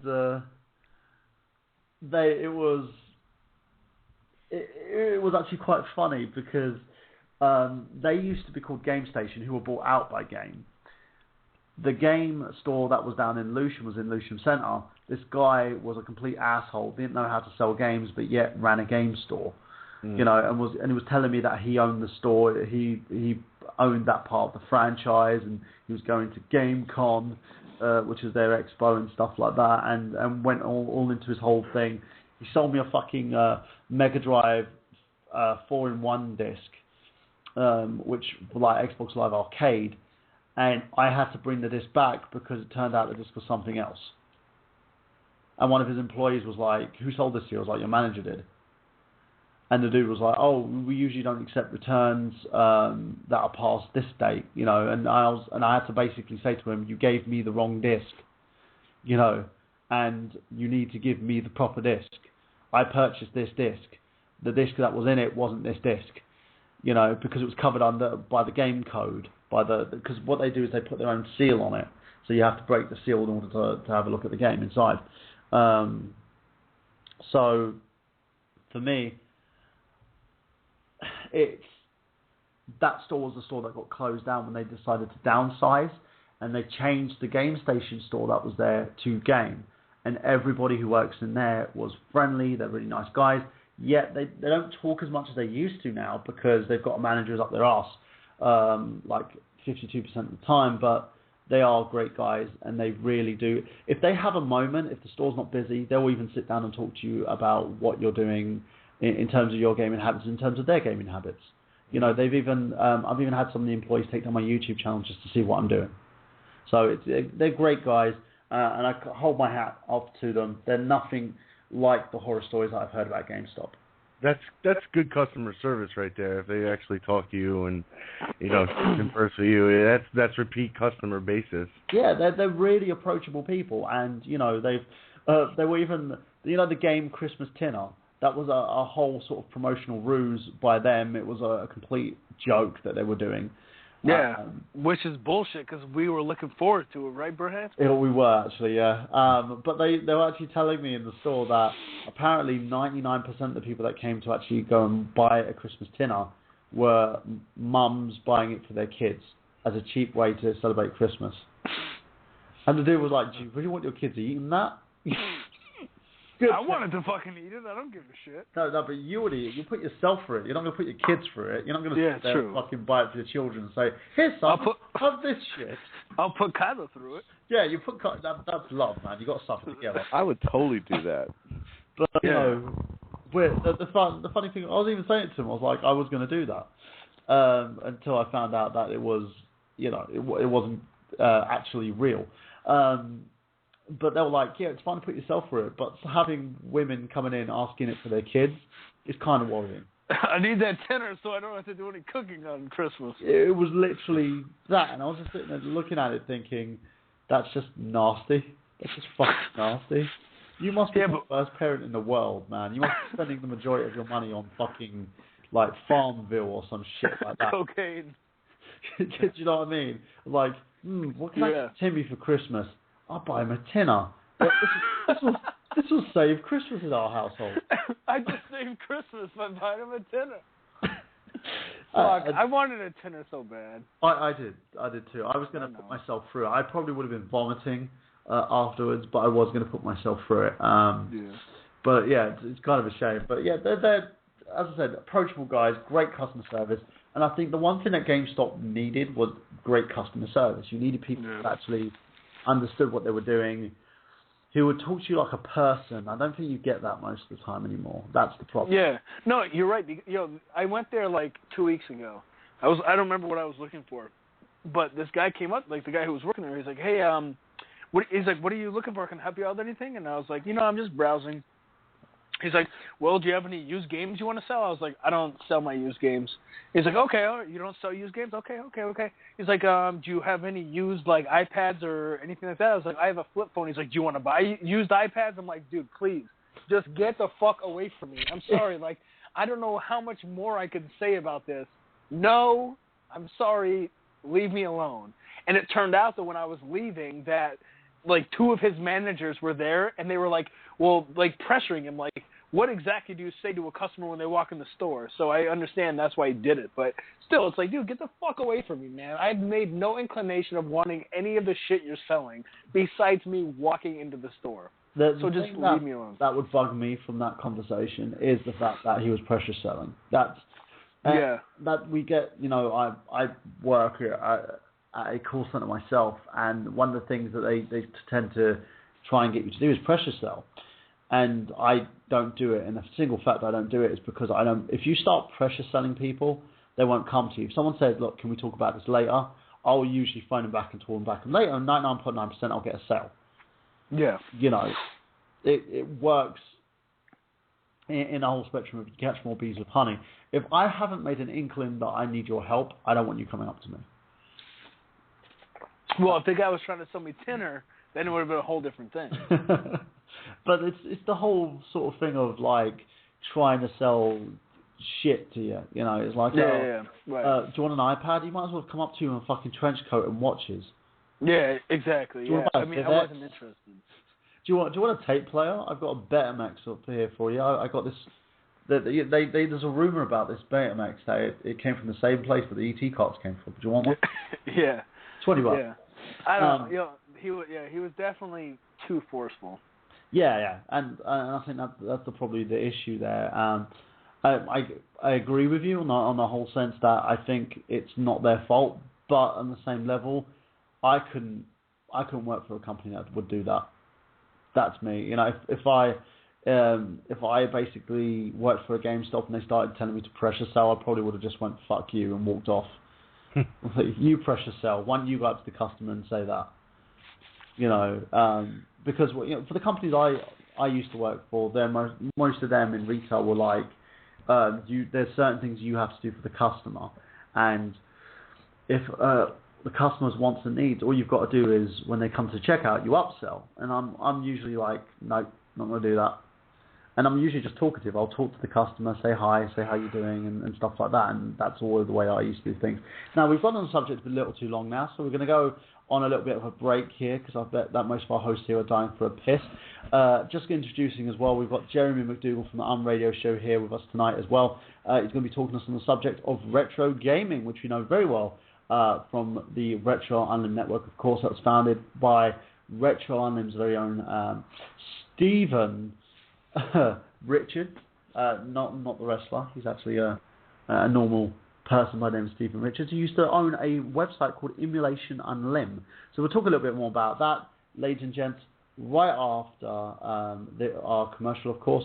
If you still want to call in, you can do on 718-664-9265, ladies and gents. It's 718-664-9265. So you can join in the conversation as well. You can talk to a number of our hosts at this moment in time, just for the whole point of we can actually converse about the situation, hear your story, hear your ideas on the whole thing as well, because we understand totally where you're coming from in terms of this, because we want to hear what you basically, what your say is on this. Now, we'll be back and listen to a very, very nice song by a great band called Father Hilton. We'll tell you a few more details about them right after the break. So we'll see you right after this commercial.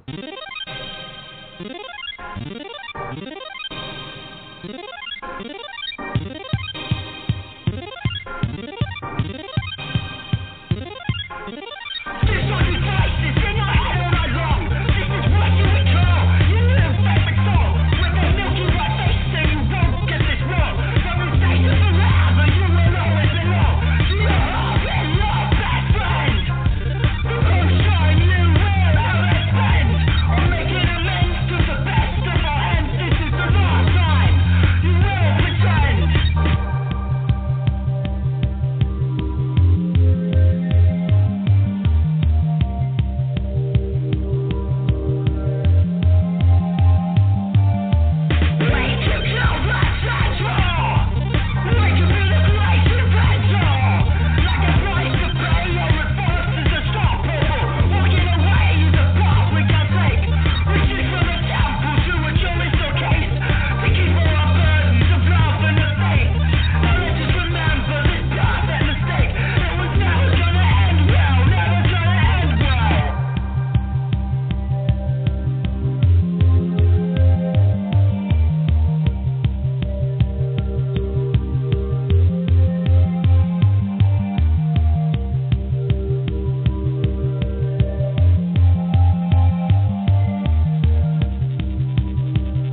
That was Parva Hilton. If you want to take out a few details about the track, also the album, and also the band's website, we can actually post that on the I Got Gameplay YouTube channel. And if you're an independent band and you want us to play some of your songs, let us know, ladies and gents. You can email me at michaelburhan@nerdgenius.com, NERDGENIOUS, or just contact us via our I Got Gameplay page on Facebook. Now we're back talking about the Retron 5 and Emulation. Now, for most people who wanted to know about what that meant, because I did get a few people going, emulation? What is emulation? Emulation basically is a term used for games that you want to play, but you're usually playing it using a different method. So it's emulating the game experience on, say, your PC via a software emulation and some ROM files, or you're emulating it via a console such as the Retron 5. Now, the reason why we brought this up, Xander actually mentioned this to me in a convo yesterday while we were recording a voiceover for him for a new voiceover reel that I'm doing for Nerd Genius. We'll talk about that a little bit later. And we started talking a bit about the Retron 5 because there's been a rumor going around about the Retron 5 getting a price hike. So, Xander, let me pass that to you. Talk a little bit about the Retron 5. They haven't given another release date. It's been postponed more than once now, hasn't it? Yeah, it's been pushed back so many times. It was supposed to come out this month, and it's this month's almost over, and it's almost May. We still haven't heard anything from Hyperkin, and there's been a rumor going around that it's had a price jump from $99 to $130. Now, I can't confirm this because I have it pre-ordered on Amazon, and it's still $100 on Amazon, and it's still reserved, and they haven't really changed anything other than we'll let you know when it's going to come out. But I don't know. I mean, a lot of people have been getting really upset about it because this is such a anticipated console. If you guys remember the handheld made famously by Gamester81, the Pandora, he reserved that like 3 years ago. It took him 3 years to finally get that handheld. It almost became like an inside joke on All Gen Gamers podcast. Big shout out to those guys. But yeah, it's almost like the Retron 5 is slowly becoming the new Pandora in the sense that everyone wants it, but we don't know when it's going to come out. And if people are unfamiliar with the Retron 5, pretty much it's got 5 slots. It plays 10 different types of games. It plays Nintendo, Famicom, Super Nintendo, Super Famicom, Sega Genesis, and Sega Mega Drive. It also plays Game Boy, Game Boy Color, and Game Boy Advance. Now you can also use the Power Base converter, and you can play Sega Master System games. And they've also added another feature where you can actually play the little cards, the little U cards that they had for the Sega Master System. You can play that as well in the Retron 5. It's completely HDMI compatible. It's going to have built-in save states. Also, it comes with, I believe, 1 or 2 wireless controllers that are completely programmed. Like you can program the way you want. But if that controller doesn't tickle your fancy, it also has 6 slots, 1 for each controller of each console that I just mentioned. So you can use the original controllers as well. So I mean, if you have it hooked up to a 2 television, you can still play the Zapper Gun games that. Some clone systems like the Retro Duo or the FC Twin, they use the Super Nintendo controller, so you can't use the Nintendo Zapper Gun, or in this case, even the Sega Master System Zapper. So it's a huge step in the ever growing retro gaming community, and a lot of people's been going crazy about it, and it's just been shrouded in mystery. It's going to raise the prices on those retro games again. Let me ask you a little question about that, Xander. What would, say if you want to play a Zapper Gun game, you wouldn't be able to play on that system then? Well, you can't play Zapper Gun games on HD television, so... Yeah. Okay. Yeah, because the old Zappers use infrared, so, and HD televisions don't use that. Even if you have a flat screen CRT television, you can't use a Zapper on some models. It's kind of old tube-style TVs, basically. Yeah, the bubble. Yeah. So, talking about that system, the Retron 5, when it was officially announced, I remember you were going crazy about the system. We talked about it a lot in our news segments. And you were basically stating that the console itself, especially playing these games in HD, would have been awesome. But the fact that it keeps getting pushback after pushback, and they say it's just to fine-tune a console and see if they can actually get it working right. Do you still believe that, or do you think that there's a lot more going on now? I still believe it, because, I mean, like, you got to take into consideration, that's a lot of stuff to put in one system, and it's a really nice idea. And if anyone that are any of our listeners that had experience with clone systems, they are really nice consoles for the casual gamer. You know, for someone that wants to play a Nintendo, but they don't have a Nintendo, but they have a bunch of games in their attic that they just want to dust off and play, then the clone systems are great for you. But if you're a purist and you notice things like sound differences, sometimes some of the games don't work. Like I know on the FC Twin, I used to have one, and I couldn't play Castlevania 3, I couldn't play Mario RPG, I couldn't play Kirby Superstar, because they had certain chips that weren't compatible with that clone. And they're trying to fix all of that with the Retron 5, because, I mean, the Retron 3 was it was a piece of shit. I mean, just to be completely honest, they had a wireless controller for that used infrared, and it was absolutely horrible.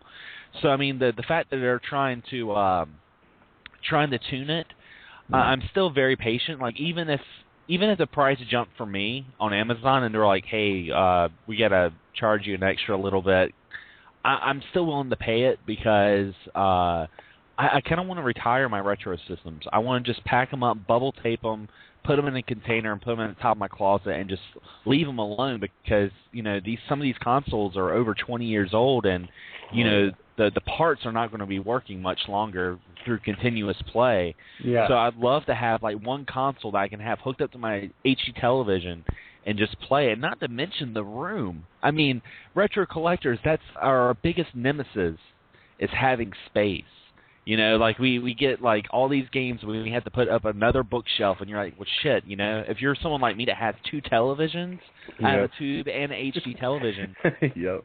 When I get the Retron 5, I don't have to use that tube television anymore. I can get rid of it, and that whole space I had for that can be another bookshelf full of games. Well, that tube television is kind of nice, because that's like the purest way to play some of these old games too. Oh, yeah. Xander, it could also be a bookshelf full of porn. That, too. Right. Games. Anything you want. But, when I started doing, getting kind of serious with collecting, like, there was a lot of things I had to cut out. Like, I don't buy movies anymore. I used to have, I still have in my closet some DVDs I've held on to, but, I don't really buy Blu-rays anymore, because I don't have the room for them, because I got all these games.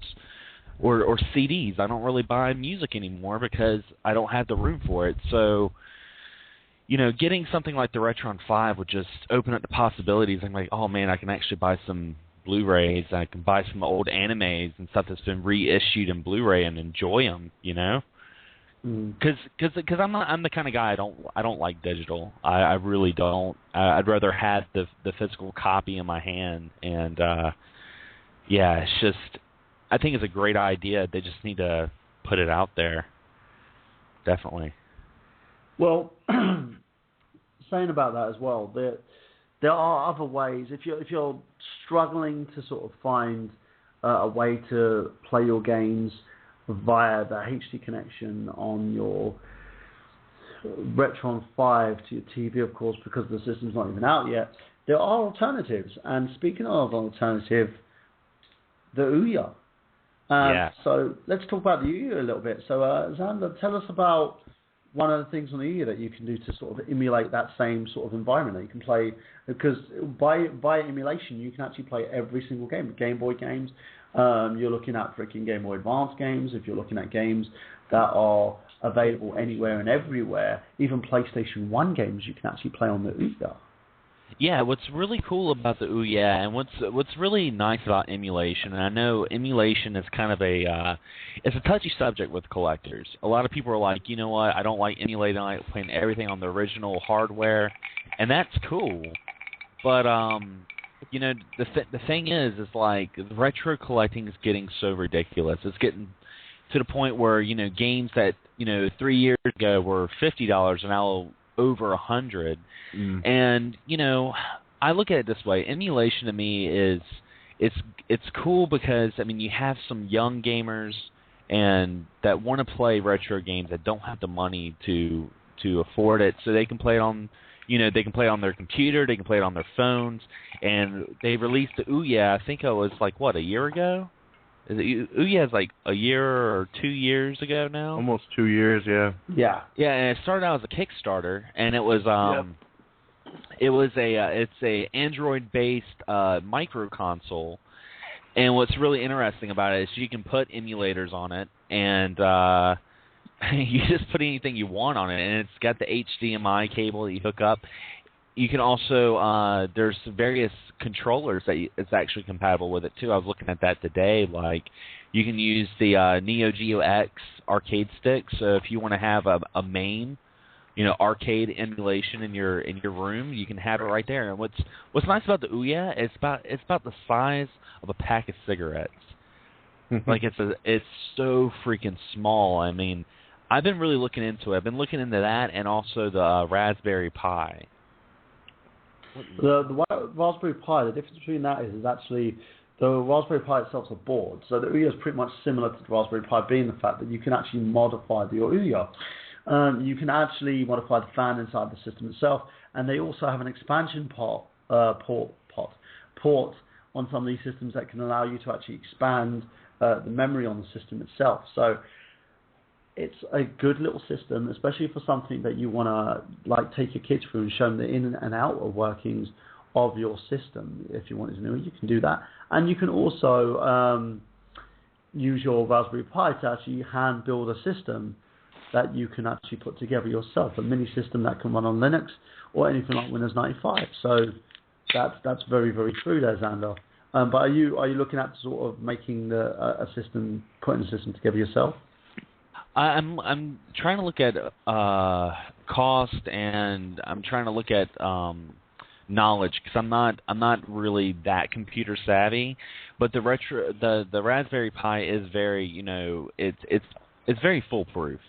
I mean, it's a very simple board. I mean, all you have to really do is you get a case for it, and you know, you install the operating system, and you just put the ROMs on an SD card and transfer it to the Raspberry Pi, and it's got a USB port. So I mean, you can get a USB controller, rather it be a you know, a gamepad, or, you know, some places online you can actually order Nintendo or Super Nintendo replica USB controllers that you can use on it, and it's really small too. I mean, it's about the size of a cell phone, about the size of an iPhone.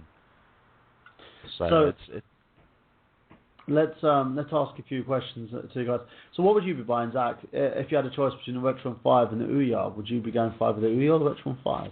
I'd buy the Retron 5. You know, I was thinking about it recently, and I agree exactly what Xander said. You know, and this isn't even me hearing him say it. I thought about it today when I asked you what the topic was going to be.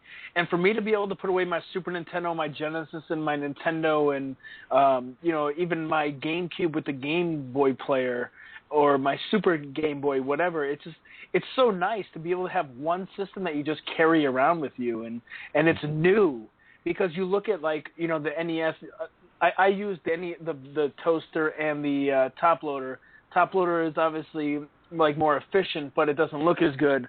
So like, you know, it weighs on it now. But I would just like to have one system. You know, in general, when I have my game room finished, I would like to use a lot of my system. I want to make like kind of like a museum in general of my game room. So I would love to have a Retron 5. I mean, it plays so many things. It plays like 8 things. It plays like the Famicom, the NES, the Super Famicom, the Super Nintendo, the Mega Drive, the Genesis, and then the Game Boy shit. Ladies and gentlemen, we've got 10 more minutes on the live show. We'll be going on to archive very, very soon. If you want to call in still, you can on 718-664-9265. And I've just received this little bit of breaking news, which is extremely hilarious. Shigeru Miyamoto, apparently, I don't know if this is the real Shigeru Miyamoto. It's fine. Shigeru said, saw a picture of Mario and Luigi kissing one another online. Please do not do that. Welcome to the internet. Oh, God. So, that did make me laugh. That's made my day. So, going on from that, say, Craig, what about you? Would you go for the Retron 5 or would you go for the Do you think the Retron 5 would be great because you've got the carts laying around, you can actually play your games, or would you like to go a step further and maybe have your sort of museum with your carts hanging up there and you're just playing more sort of emulated games? You know, I think the Retron 5 is a fantastic idea. I mean, I have a lot of old cartridges, like you said. I have a ton. I have probably like 70 Super Nintendo games, and I got a bunch of Sega Genesis stuff. And I think it'd be great to just be able to just swap them out and play them all on my new TV. But you know, I'm not really against emulation either. You know, I agree with him. I'm not against emulation either.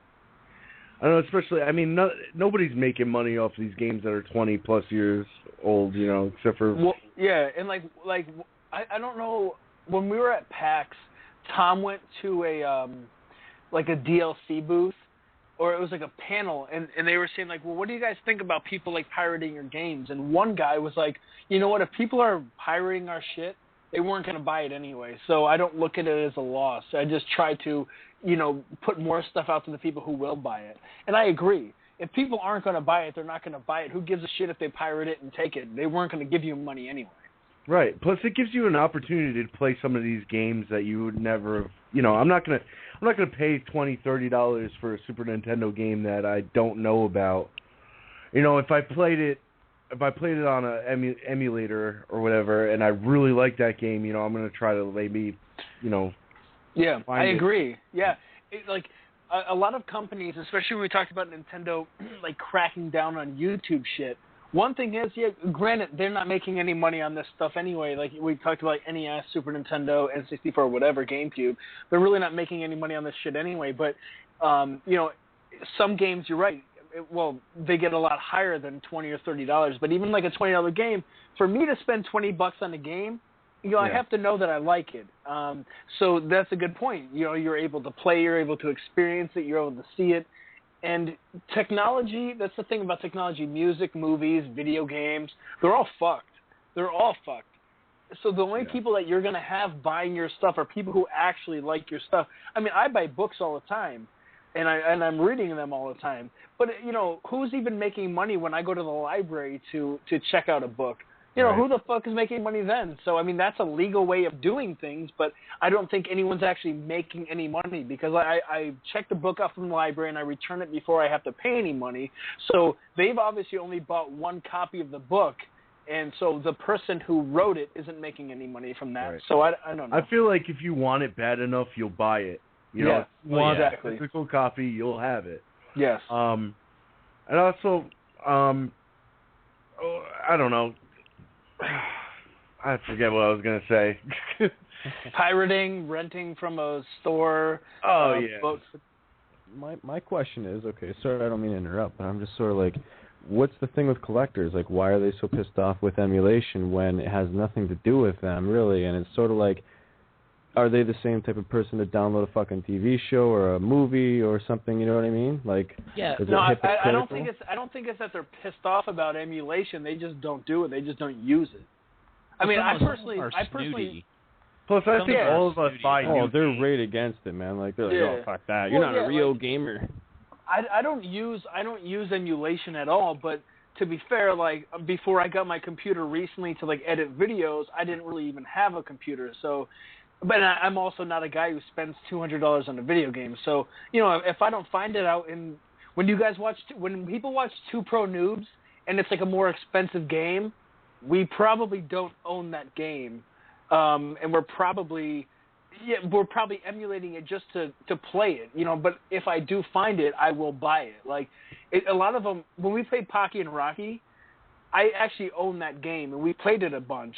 But, like, it's just, like, it's not that I don't support emulation, because I do. I support, even the music that I put out, I support people just taking it for free. I'm not trying to make a living off of it. But it's just, to me, it's like, like whoever said it, if you like it that much, you will buy it, and those are the people that you want. You don't need if you could sell 1 million copies of things, but you have 20 million people listening to your music. Well, whatever. You at least have 1/20th of it that are actually paying for it. It might not seem like that much, but it's enough. Yeah, and it's so funny. Like I was saying earlier about, like, some of them are. Some collectors are just kind of snooty about it. Like, they just get really, really upset when they hear the word emulation. Yeah. And it doesn't hurt them. If anything, they should want people to emulate. Yeah. Because the more people that emulate, the more those retro games are going to go drop in price, because people are not going to be going out and looking for Little Samson, because you can play Little Samson right now. And I'll tell you guys something. Little Samson is not worth as much as people are going gaga about it. Yeah, it is I not agree. that great. It's not that great of a game. It's fun, but it's not like $300 fun. Neither is NWC, no. man. It's not a good game. It's just rare, right? No Like, video yeah. game is worth more than $150. Well, like, Yeah. That better be it's- fucking complete in box too. Yeah, but Yeah, look exactly. at the games that have been re-released, and they still stay up there. Even okay. Earthbound came out on the Virtual Console, and I thought it was going to drop. $20. One of the news articles I was going to bring up, which I'll just bring up for a second, is that Suikoden 2 is supposed to be coming out for the PS3, and I just feel like these are the things that I don't know. Like, I've never invested. And I don't mean like invest. I guess I've never paid that much money for a game. And I'm not saying like games aren't necessarily worth it, but because there's a lot of times that if a game occupies me enough, I won't be going out and doing this other shit. So say I would have spent $600 going to the bar and doing all this other bullshit, and now I'm not. It kind of saved me that much money. And I don't know. It's like I don't know. I just feel like there's so many like just so many games out there that it's like why do people need to be spending this $400 on one game when there's so many games they probably haven't even tapped into to begin with. Oh, one of my biggest pet peeves with some collectors is like when I try to talk about a game, and when I mention a game and the first thing they mention is how rare it is or how uncommon it is. Yeah. That's one of my biggest pet peeves, because I've said it in numerous videos that I don't see myself as a collector. I have all these games in my room. I have over, last my count, almost like 700 games. Yeah. And the reason why I have all these games is because I never got rid of it. It was something I always enjoyed. I always loved my Nintendo, so I always held on to it, and I always held on to the games. Now, over the times and stuff like that, I have, traded or sold to GameStop to get more games when I was younger, but I've never went out and just bought a box of games just to fill up a shelf or just to post on a page being like, hey guys, look what I got. I mean, that's not what I do it for. It's passion. Right. Yeah. And No, that's I always agree. that's what I always tell people when they talk about collecting and stuff like that. I'm like, buy what you want, play what you want, and be thankful that you have it. Yeah, when I went out for PAX East and I was at Tom's place, my buddy Tommy, he was like, hey, man, let me ask you a question. He's like, I see your pickup videos. He's like, there's no way you can play all those games that you pick up. And I was like, I'll tell you right now, I fucking try. Like, right now I'm in between like 4 games. And I'm like, you know what? like, when I die, maybe I don't play every game that I have, but I damn well fucking try. And I try to play everything, and I give it the fair amount of time. Like, if I put a game in and it's shit for an hour, like when I played Epic Mickey 2, that game just can sit on the shelf till I die. I don't really give a shit. But I try to play. Like, right now I'm playing Super Paper Mario. I'm playing My World, My Way. I'm playing Steel Battalion. And I'm playing maybe nothing else, maybe something else. I don't know. Those are at least things that I'm playing at the same time. So it's like, maybe I don't get to play them all, but, I fucking try. So that's the thing as well. With me, it's the same thing. Every game that I own, I always play through at least once. If I haven't completed it, I always go back to complete it. Like today, me and the kids played Sonic Generations, and we were halfway through the game before everyone decided to call it quits and go to bed. Just also because of the fact that we ate ourselves into 2 food comas today. I literally ate myself to the point where I crashed during the afternoon, and then I ate like some large pizzas with the kids to the point that nearly everybody was knocked out on the couch by the time we hit 8:30. But yeah, I played it a lot. It's one of my favourite games to play. I got it for Father's Day 2 years ago. Played through probably about 5% of the game back then just put it down because my work responsibilities took over. Now I have a bit more free time in my hands. I've been playing it a lot more, and the same goes for all my other games. If I'm going to play like sort of family-oriented games, I usually play them with the kids, so we can experience it together. We can enjoy these games together. When I'm playing sort of my more adult games, those are the sort of games that I play. Like just trying to bring one up that I'm currently playing at the moment. A film, LA Noire. If you. Oh, I love that game. Yeah, I fucking love that game. I wanted to buy it, but it would cost too much for me to get it, even when it was pre-owned. About a year ago, it was still like £20 to buy the game. Now, I managed to get it as part of the 5 games for £20 deal on the PlayStation 3. So I'm playing through it, and that's the thing. I've got a hell of a lot of games that I need to still play, and I am checking them off bit by bit. I'm still playing Pokemon Y, man. It's got a lot of fucking shit in that game that you still need to play. Downloaded a couple of Steam games that I'm going through as well. It's about having time to play this stuff. Doesn't mean you don't want to. As long as you're buying it with the intention to play it, that's fine by me. But those who just buy it just because it's mint, I want to buy it as part of my collection, fuck off. Just seriously, you go fuck yourself with your fucking cartridge. It's mint rated by fucking God knows what. Just buy games you want to play. Yeah, exactly. Have fun with it. Shove that fucking game. If you're going to buy every game that exists, you're going to be broke. That really pissed me off. It's the ones that basically have that official fucking certificate, which doesn't mean a god fucking damn. VGA, video graded games, man. Those are just so freaking funny. And and the thing about collecting too, a lot of it's brought upon ourselves. I mean, I hear so many people complain about the retro scene, about how it's so freaking crazy high and stuff, and it never bothered me because I'm not trying to get everything. I like games. That's all it is. I'm not trying to collect. So it never really bothers me, but I always laugh when I hear people complain about it. But they're the same people that make like YouTube videos where they're showing pickups, and they're like, "Hey, I bought this game for $5. It goes on eBay for $75." I'm like, "Good job! You just told everyone that watches your videos that not everyone watches your videos are collecting, but now they are. They're collecting now because they have that game and they're going to try to sell it for $75 because we're in a recession." I've had this. I don't know who it was. I had this argument with somebody when we had Rob Man on about collecting. I don't feel like saying anything on your channel influences shit. There's already there's already eBay and Amazon. If people wanted to sell their shit, they could just go there and check. Yeah. So it's like, yeah, so I don't feel like if I were to be like, oh, I bought this game for $1, but it's worth $100. If they're not going to check themselves, then they're the shittiest fucking resellers on the fucking planet. They should have already checked through all the shit that they had. And if they didn't, well, fuck them to begin with. because the one thing that I started getting your nerd on about was to always say what I spent on things, because that's a big thing to me. When I used to watch YouTube videos, and people would say, "Oh, I bought Mario Brothers for $1, and I bought Final Fantasy 3 for a good price."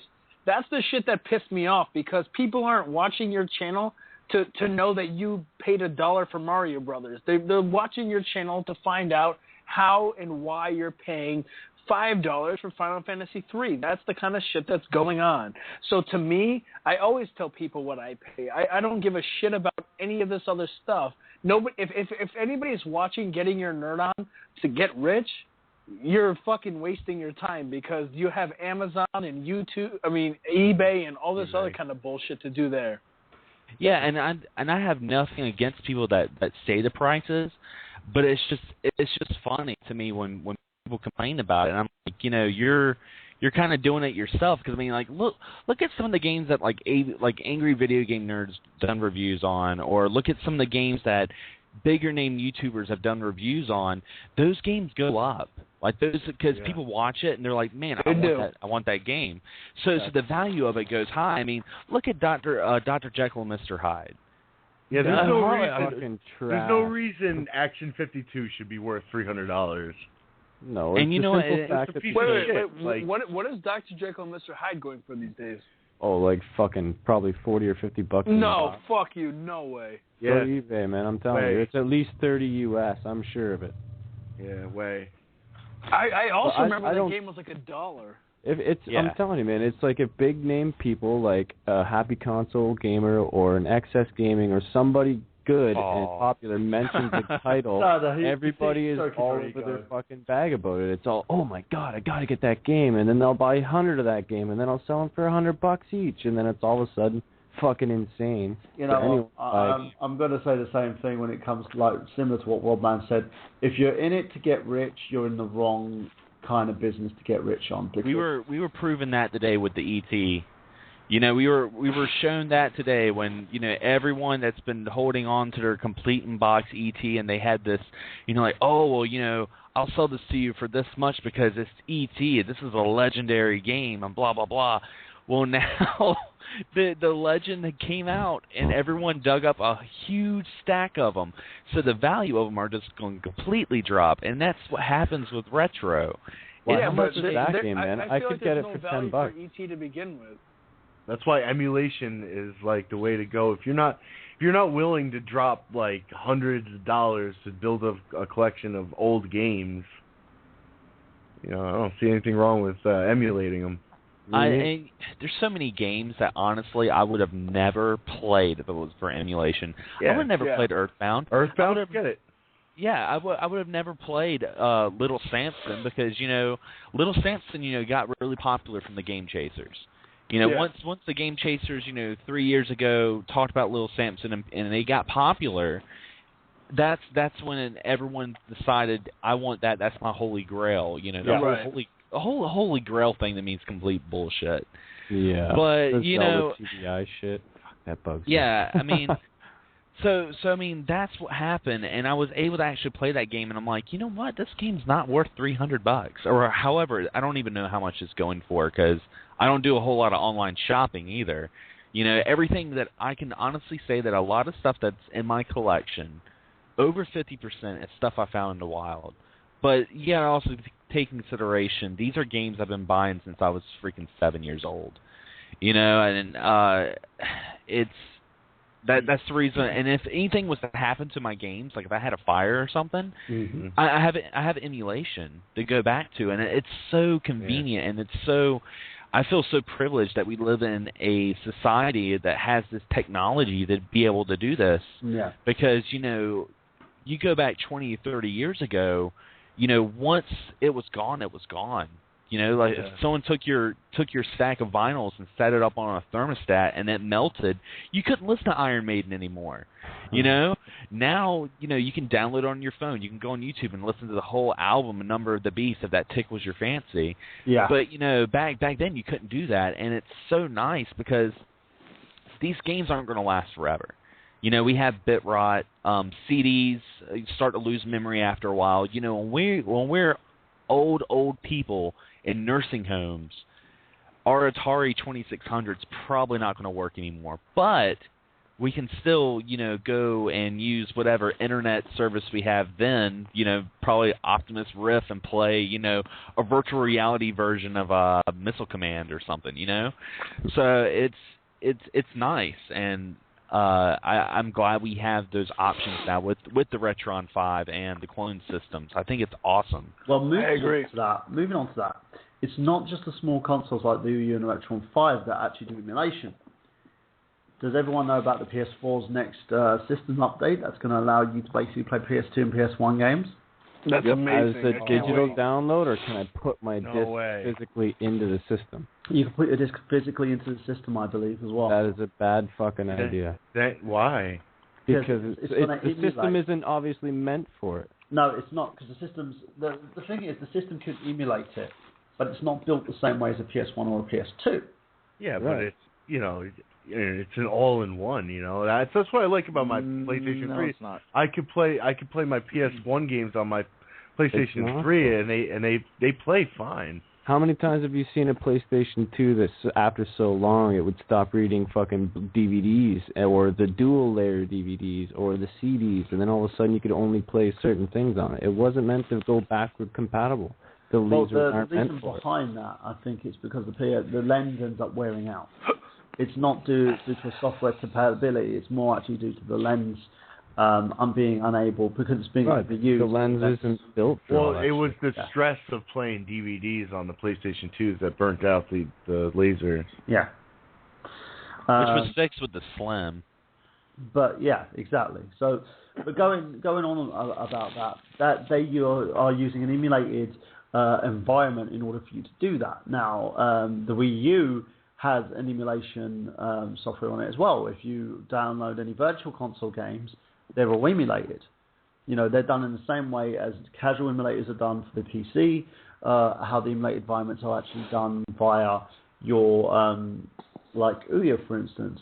You can actually have save states. They're played from ROM files. There is nothing that my copy of Earthbound on my Wii U is different, makes it different from the copy of Earthbound I have on the PC.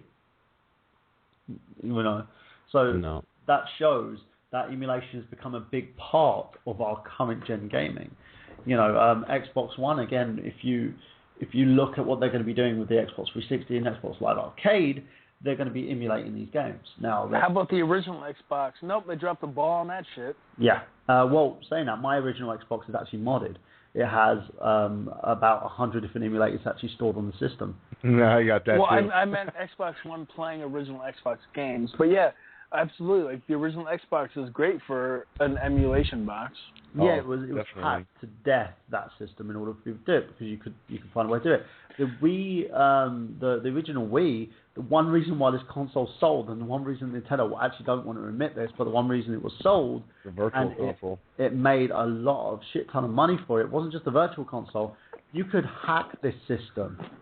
You could good old homebrew channel. Yep, homebrew channel. You can soft mod the system to play games off a freaking hard drive if you wanted to. I've done that, so I know. The majority of my games I've backed up onto a hard drive, so I don't wear out the disk drive. And I've also done it so that I can just keep my discs in pristine order, and I don't have to leave them out so the kids can remix them, which I had a problem with quite recently with a copy of Sonic Racers, and my son going, "Dad, can I play this?" I was scratching on the floor. Unfortunately, it wasn't Sonic 06. Then that would have been fine. Yeah, no, Sonic 06, I was going to go nuts on this, son. Yeah, don't worry. That's like unanimously the worst. Just throw this off a cliff. Yeah. Son, do you want to take a piss? Yeah, go for it. You want to take a dump too? Yeah, let me just get my copy of Sonic 06. I'll let you grass with it. It's quite funny when you're looking at these consoles and how you have Nintendo, and on their site it actually says that they hate emulation. It's piracy. And they don't like their games and their branding being pirated with, but they've actually gone to that ballpark. Their virtual console, all their games, their downloadable content stuff, all run on an emulation environment. It's all emulated. Yeah, but no, the difference is that they own all the rights and everything like that. They own everything with what's going on their channel. They figure if you're going to download it, you might as well have the quote convenience of having it on your Wii, right? Yeah, well, that's the thing. Like, yeah, they're not fine with you going. It's just like someone saying, "Hey, I'm not cool with you bootlegging my CD." Like, they own the rights to all those intellectual properties, and I'm not saying what's right and what's wrong and who's right and who's wrong, but they technically own things like Earthbound and Mario and all that kind of shit. So they can put those out even if it is emulation. The idea is emulation is you taking it from the person who originally put it out is what the way I'm guessing they're putting it. I wonder why they haven't cracked down on eBay, like people selling their old retro stuff on eBay and stuff like that. Is there no... Wait, like, you mean like people don't... selling like Super Nintendo and N64 cards? Well, technically, we don't have the rights to sell it or do anything with it, right? No. You do. You lose those rights if you buy digital shit. And so what I'm saying is, okay, if I were to go buy an NES card right now, the fact that I paid for it gives me the right to resell it to somebody else if I want to. And nobody can do anything about that. They own the rights to the actual idea of the game. And they can do with what they want with that. Sell it, on a virtual console, that kind of shit. Nothing can happen to you if you go to sell fucking Commando for the NES, But if you were to buy, like, a digital version of Commando for the NES for, like, the Wii U, then you lose, like, all kinds of rights and shit. Yeah. So, yeah, there's different rights between physical copies and digital copies. Yeah, which is and complete also, bullshit. If you're basically, if you're on Steam as well, they will say that you can have a license. What they do is they have a single use license. You're only renting the game from that single use license. Hence the reason why most people refuse to buy downloadable games, because you're not exactly buying them. Once those games aren't supported anymore, you can't use those games the way that you used to. I mean, that's kind of like PS Plus. Like, I love PS Plus, and I tell anyone that has a PS3 or PS4, I mean, PlayStation Plus is awesome because they do give you free games, every month or so. But the thing is like, once your PlayStation Plus account runs out, you can no longer play those games. Really? Right, yeah. But now that you need it for the PlayStation 4 online, you might as well have it. You know what I mean? Like, well, I still, thought the same thing. If I would you only don't want it later on, then you lose the game. So that's like, even if so we got one of the games we got. What's that horror game that was free like a couple months ago? I have no idea. I don't know. No, I don't either. I just get the Outlast. Outlast was a free game, and it was a good game. It was scary as shit. That's a game I will give a fucking check mark on. Scary as shit. They fucking nailed that. Scary as shit. You get 100% on that. But yeah. So like, if you one day were like, I don't want to be part of the network anymore. I just want to do my own shit. Do you just lose that? Yeah. If it was a free game, you do. But if you use the discount, if it was $1, you won't lose it. No, it was a free game. Yeah, and that's what's bullshit. Because same thing with Xbox though as well. Same thing, Xbox Live. You buy a game on Xbox Live, digital download. Yeah. As soon as I lose my gold account, I can't play that game anymore. Well, this is the endless conversation we have of physical media versus digital media, and how I say fuck digital media. No, I wholeheartedly agree on that standpoint. But again, what we're going on to the fact is it's the digital media here is all emulated. And for those who don't know the story behind Retron was actually spawned from another site called Emulation, which Emulation was an emulation site that, they were behind a lot of different sort of emulators. They hosted different emulators on that site as well, and they were one of the first sites that offered Mario 64 as a digital download for to be emulated. And this was while the N64 was still fresh. Site got a ton of hits over it, but they were also nearly forced into a lawsuit by Nintendo to take it down. The site itself was nearly brought down because of it. So when you're looking at that, if you're looking at Stephen Richards' history, if you look at the Emulation as well, which he's actually brought the site back now because emulators have become more widely accepted. The site's actually coming back online, but they hosted a lot of different emulators. Now you think about that. Think about how the fact that you can now, thanks to emulation as well, play these games on handhelds. So say like a game that you used to play at Mario 64, for instance, on a N64, you could play that fucking thing on your iPhone. Right. Yeah. If you could now, I believe, what was that? There's a handheld version of the Mario 64 DS. Yeah. But there's also a handheld version of the Retron 5 as well. I'm trying to figure out what it was called. You got the Superboy. Yeah. And the Retro Duo handheld that came out a couple months ago. Yeah, so you've got like all these different ones where you can actually pop your cartridges in them and play your cartridges out and about. Or if you're more of an emulation fan, last week I played Pokemon Fire Red on the Game Boy Advance on my iPhone. Well, they were doing that since the Sega Nomad. Yeah.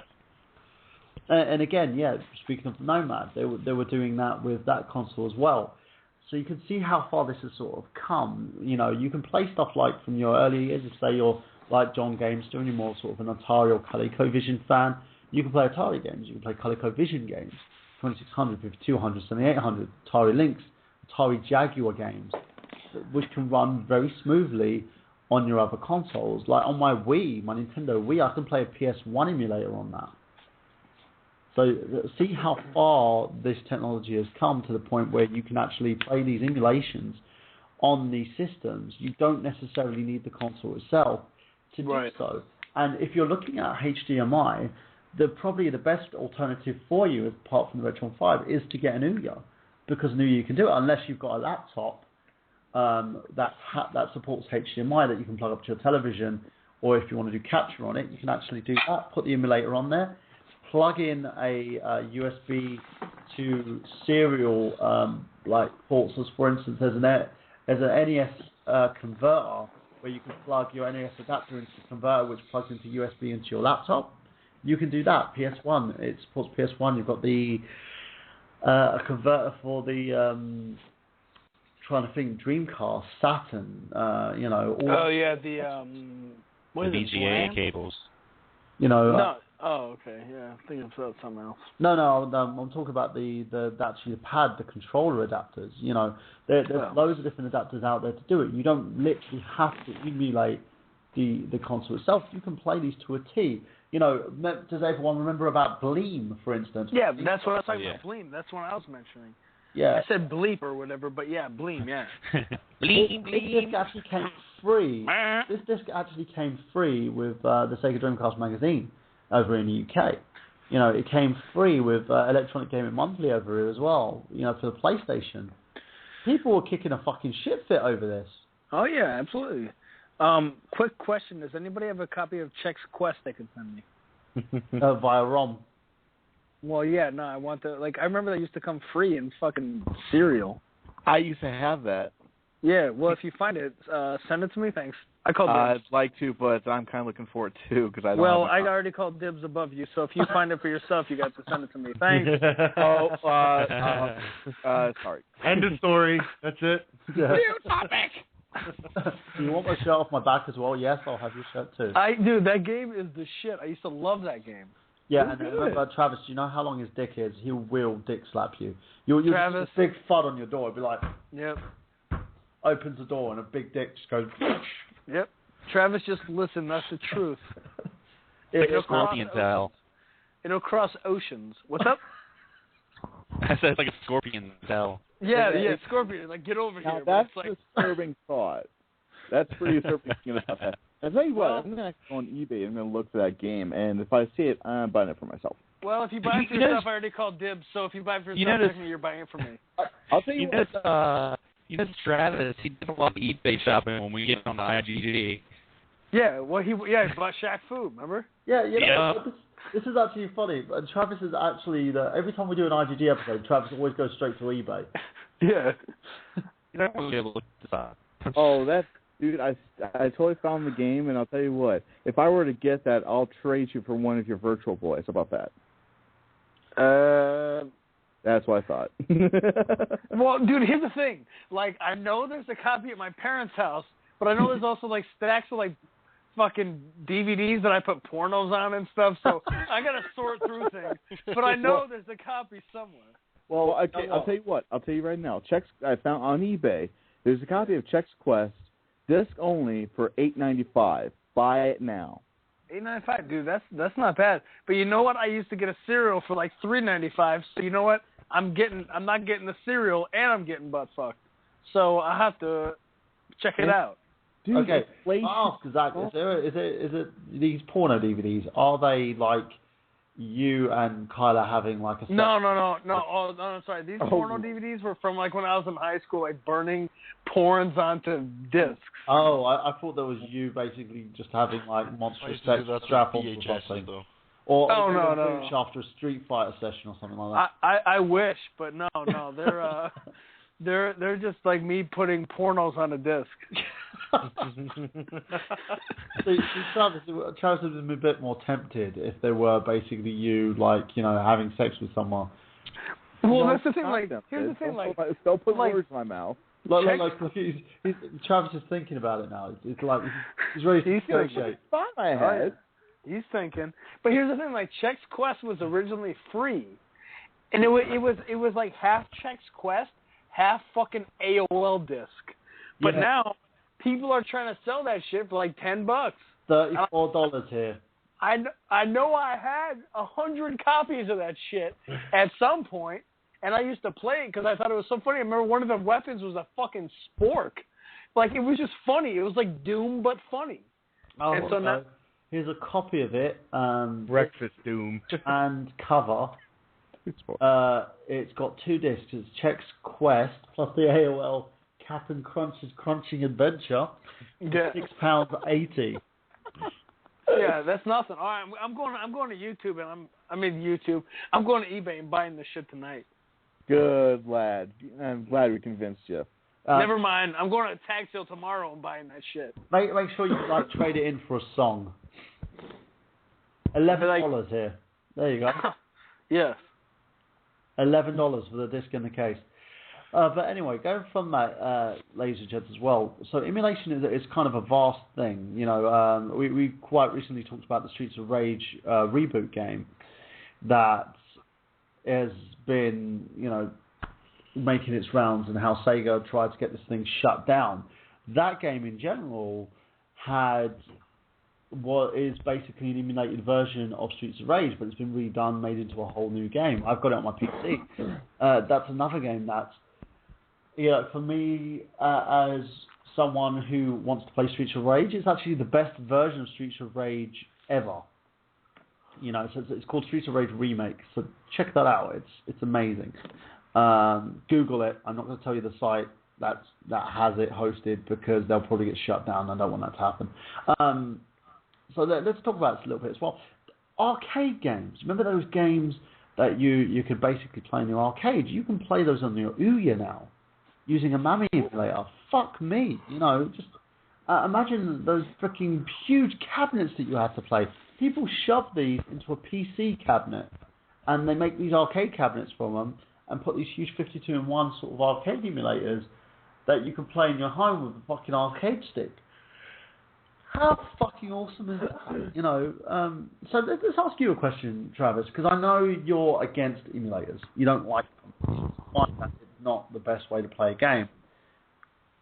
What would you say, you know, being someone who's purchased the games on your Wii U, they're emulated. That's a good point. I mean, I know I thought about that in the past, and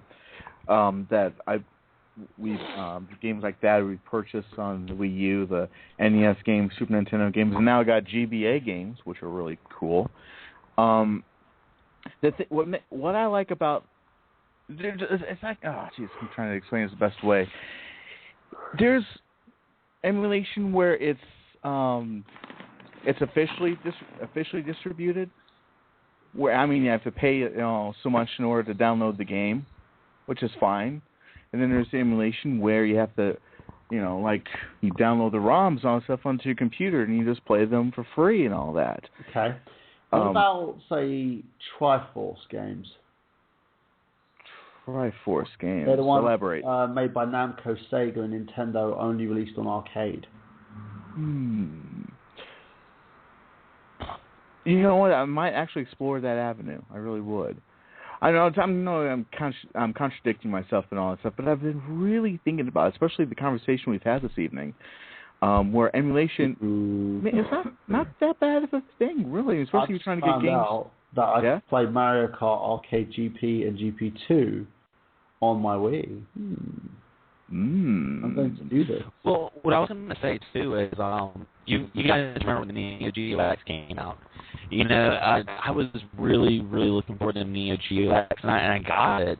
And one of the things I was really excited about was the fact that it came with a Neo Geo arcade stick, but it was a USB, and I was like, holy crap!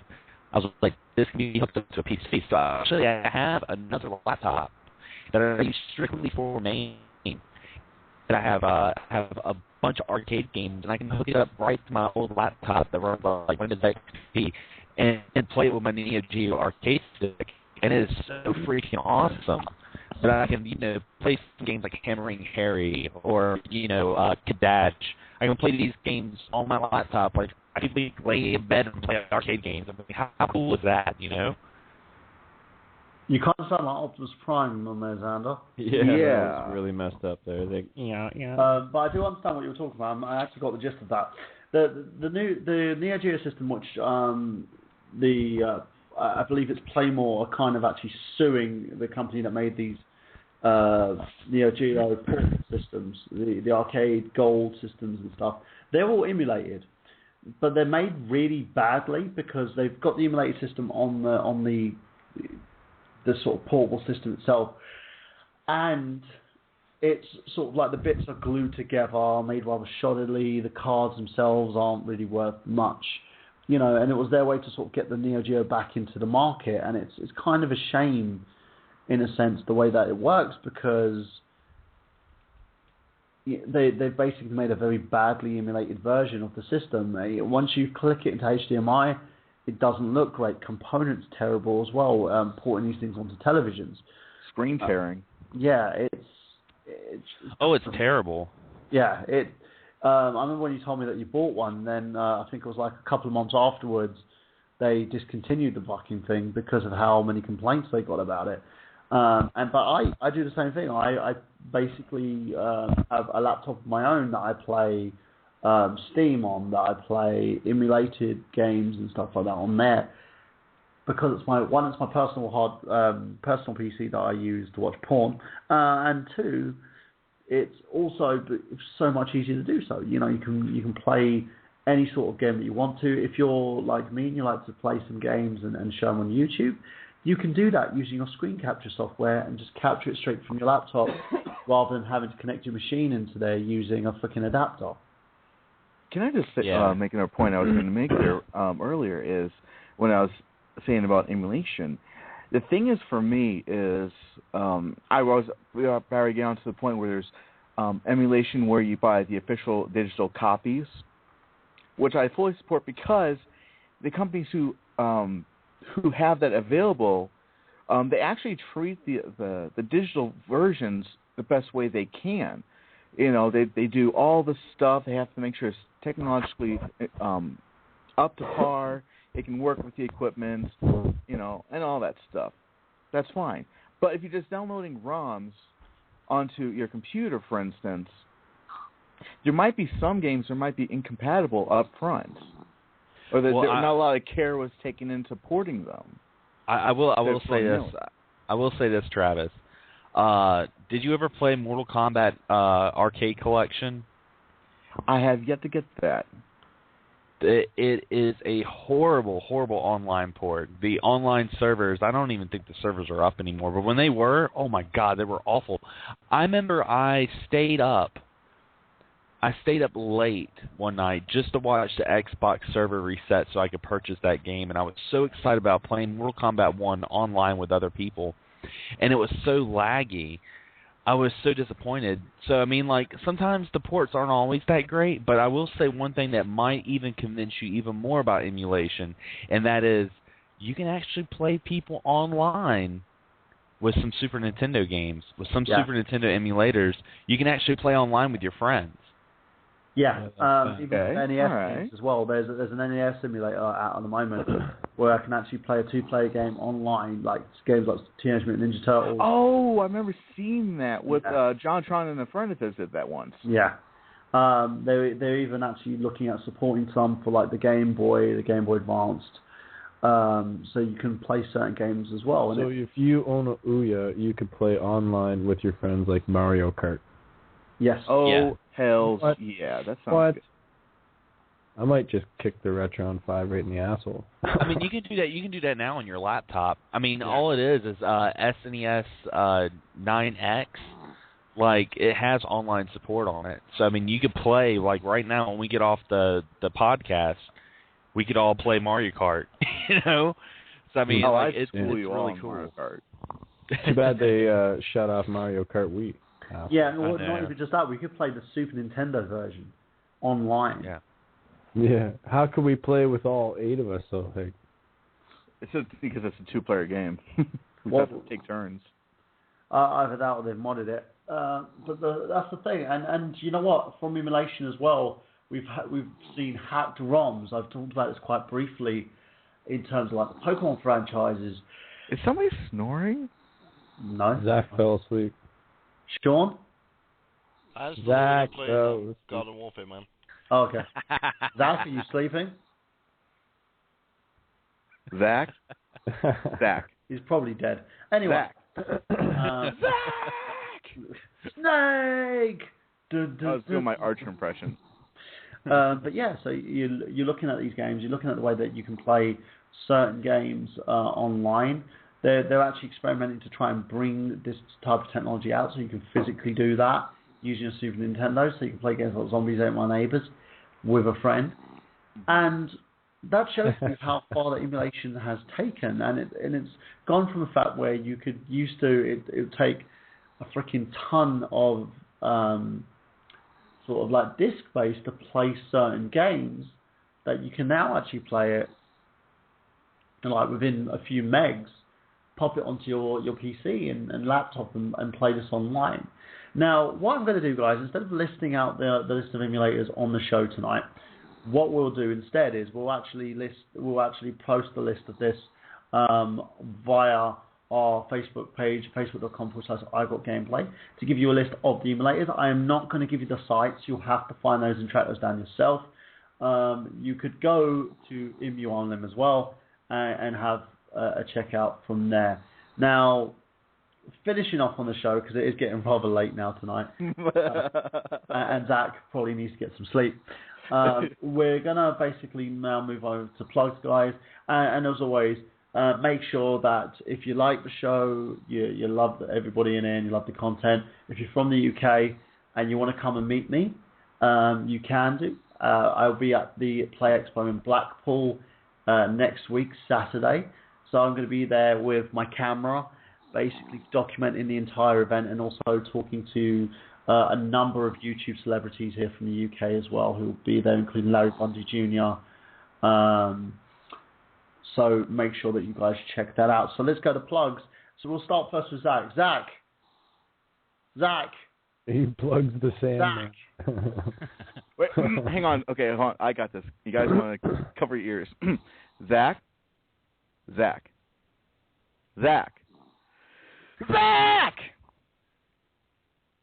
No, he's dead. Anyway, let's go on to He Xander. quit snoring. He probably turned over. Yeah, did the old little... Like, not now, Kyler. So go on, Zach. Xander. Well. Oh, wow. Well, I did say that you've got a huge knob, so that really helps. But yeah, Xander. Well, I host another gaming podcast called Excess Gaming Podcast. You guys can listen to us on podomatic.com, or you can subscribe to us on iTunes. You can also listen to some of our episodes on the Retro Unlim Network. You can also check me out on YouTube. That's youtube.com/XanderScullion. You can also check all my videos and podcasts out on Nerd Genius, thanks to good old Michael Burhan. And I stay true to what my statement earlier, guys. If any of my UK listeners get the Wii U Mario Kart bundle, please post it and please tag me in it. I really want to see it. Yeah, and that's another thing as well. I actually will be getting I've pre-ordered mine already, so I'll be getting my Wii U Mario Kart bundle, which I'll definitely be posting Xander in on that. Jeremy, what about you? Plugs? I plug you guys. I plug Xander, I plug Michael Burhan, I plug Travis Goss. That's it. So yeah, you can check out Jeremy on the Unradio show. So Travis, you're next. Yes, as Burhan has alluded to, on Thursday nights here on the Retro Unlim Network, you can catch the Unradio show. That is the best darn internet show on Retro Unlim, and I'm just fluttered about it because it's so amazing. But no, it's Thursday nights, 8 p.m. Eastern, 7 p.m. Central. If you like those morning zoo radio shows, you're going to love this because we let our hair down. We have no restrictions because we don't have the FCC to tell us what to do, like these morning shows you listen to. And we talk about the funniest stories. We play the raunchiest music. It's very tongue-in-cheek.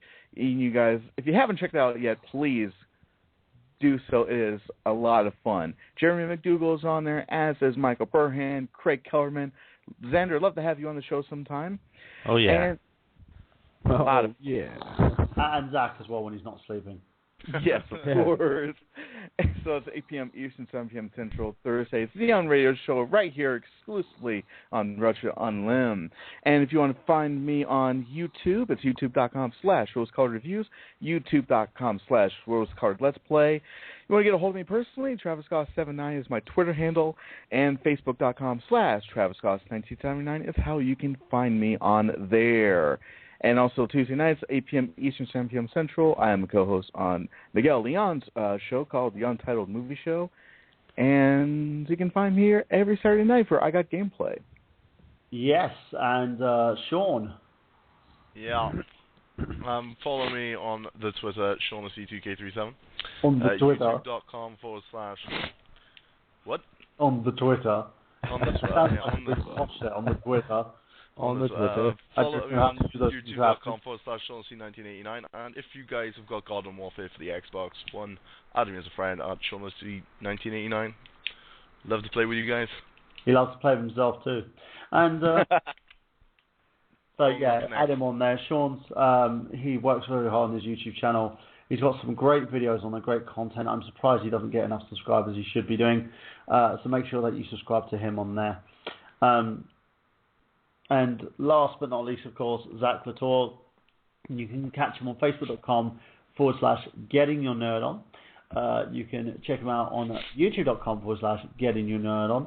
GettingYourNerdon. It's all one word. I know, and it's also an acronym of Gyno, which apparently he's the only Gyno that doesn't actually look at women. So make sure to check that out on there, guys. And as always, if you want to check out Getting Your Nerd On, if you want to check out Sean's Just Sean Let's Plays as well, the On Radio show is going to be uploaded on there as well. Hopefully by the end of next week, we're going to have all our great shows uploaded onto YouTube as well. So if you want to see an alternative, you can check us out on youtube.com/Retro Unlim Network. And also on our Blog Talk Radio as well. You can check us on iTunes, Stitcher, loads of different places as well when it comes to the Retro Unlim Network. Excess Gaming Podcast is on the Nerd Geniuses website. And do you know what? We've nearly hit 100,000 views for Nerd Genius. And I have to give a great big thank you to everybody on that one as well. As I said, come down to Play Expo. Check me out on there. I'm going to be filling everybody in, not next week, but the week after IGG will be an exclusive one about Play Expo, talking about my certain views with certain different guys as well. The week after that, hopefully, we're going to be bringing Retro Junkies onto the show, talking about Teenage Mutant Ninja Turtle games. It's going to be a fun episode.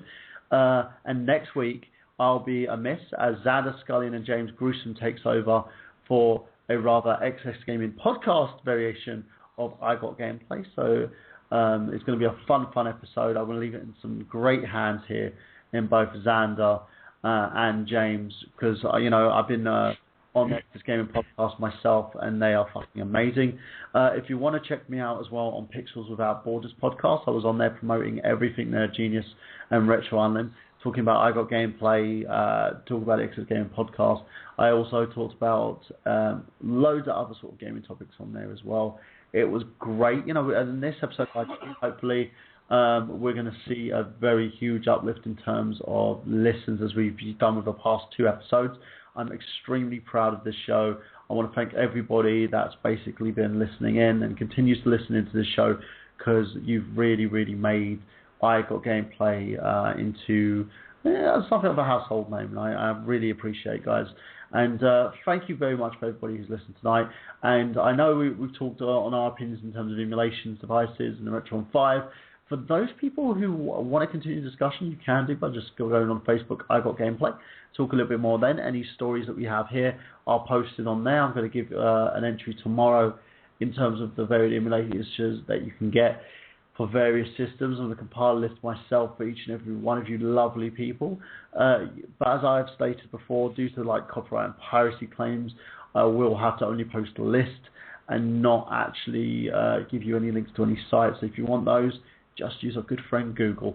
So there you go, guys, for Zach Latour, Jeremy McDougall, for Sean Walker, Travis Goss, Xander Scully, and Craig Kellerman. I am Michael Burhan, saying that we've got gameplay.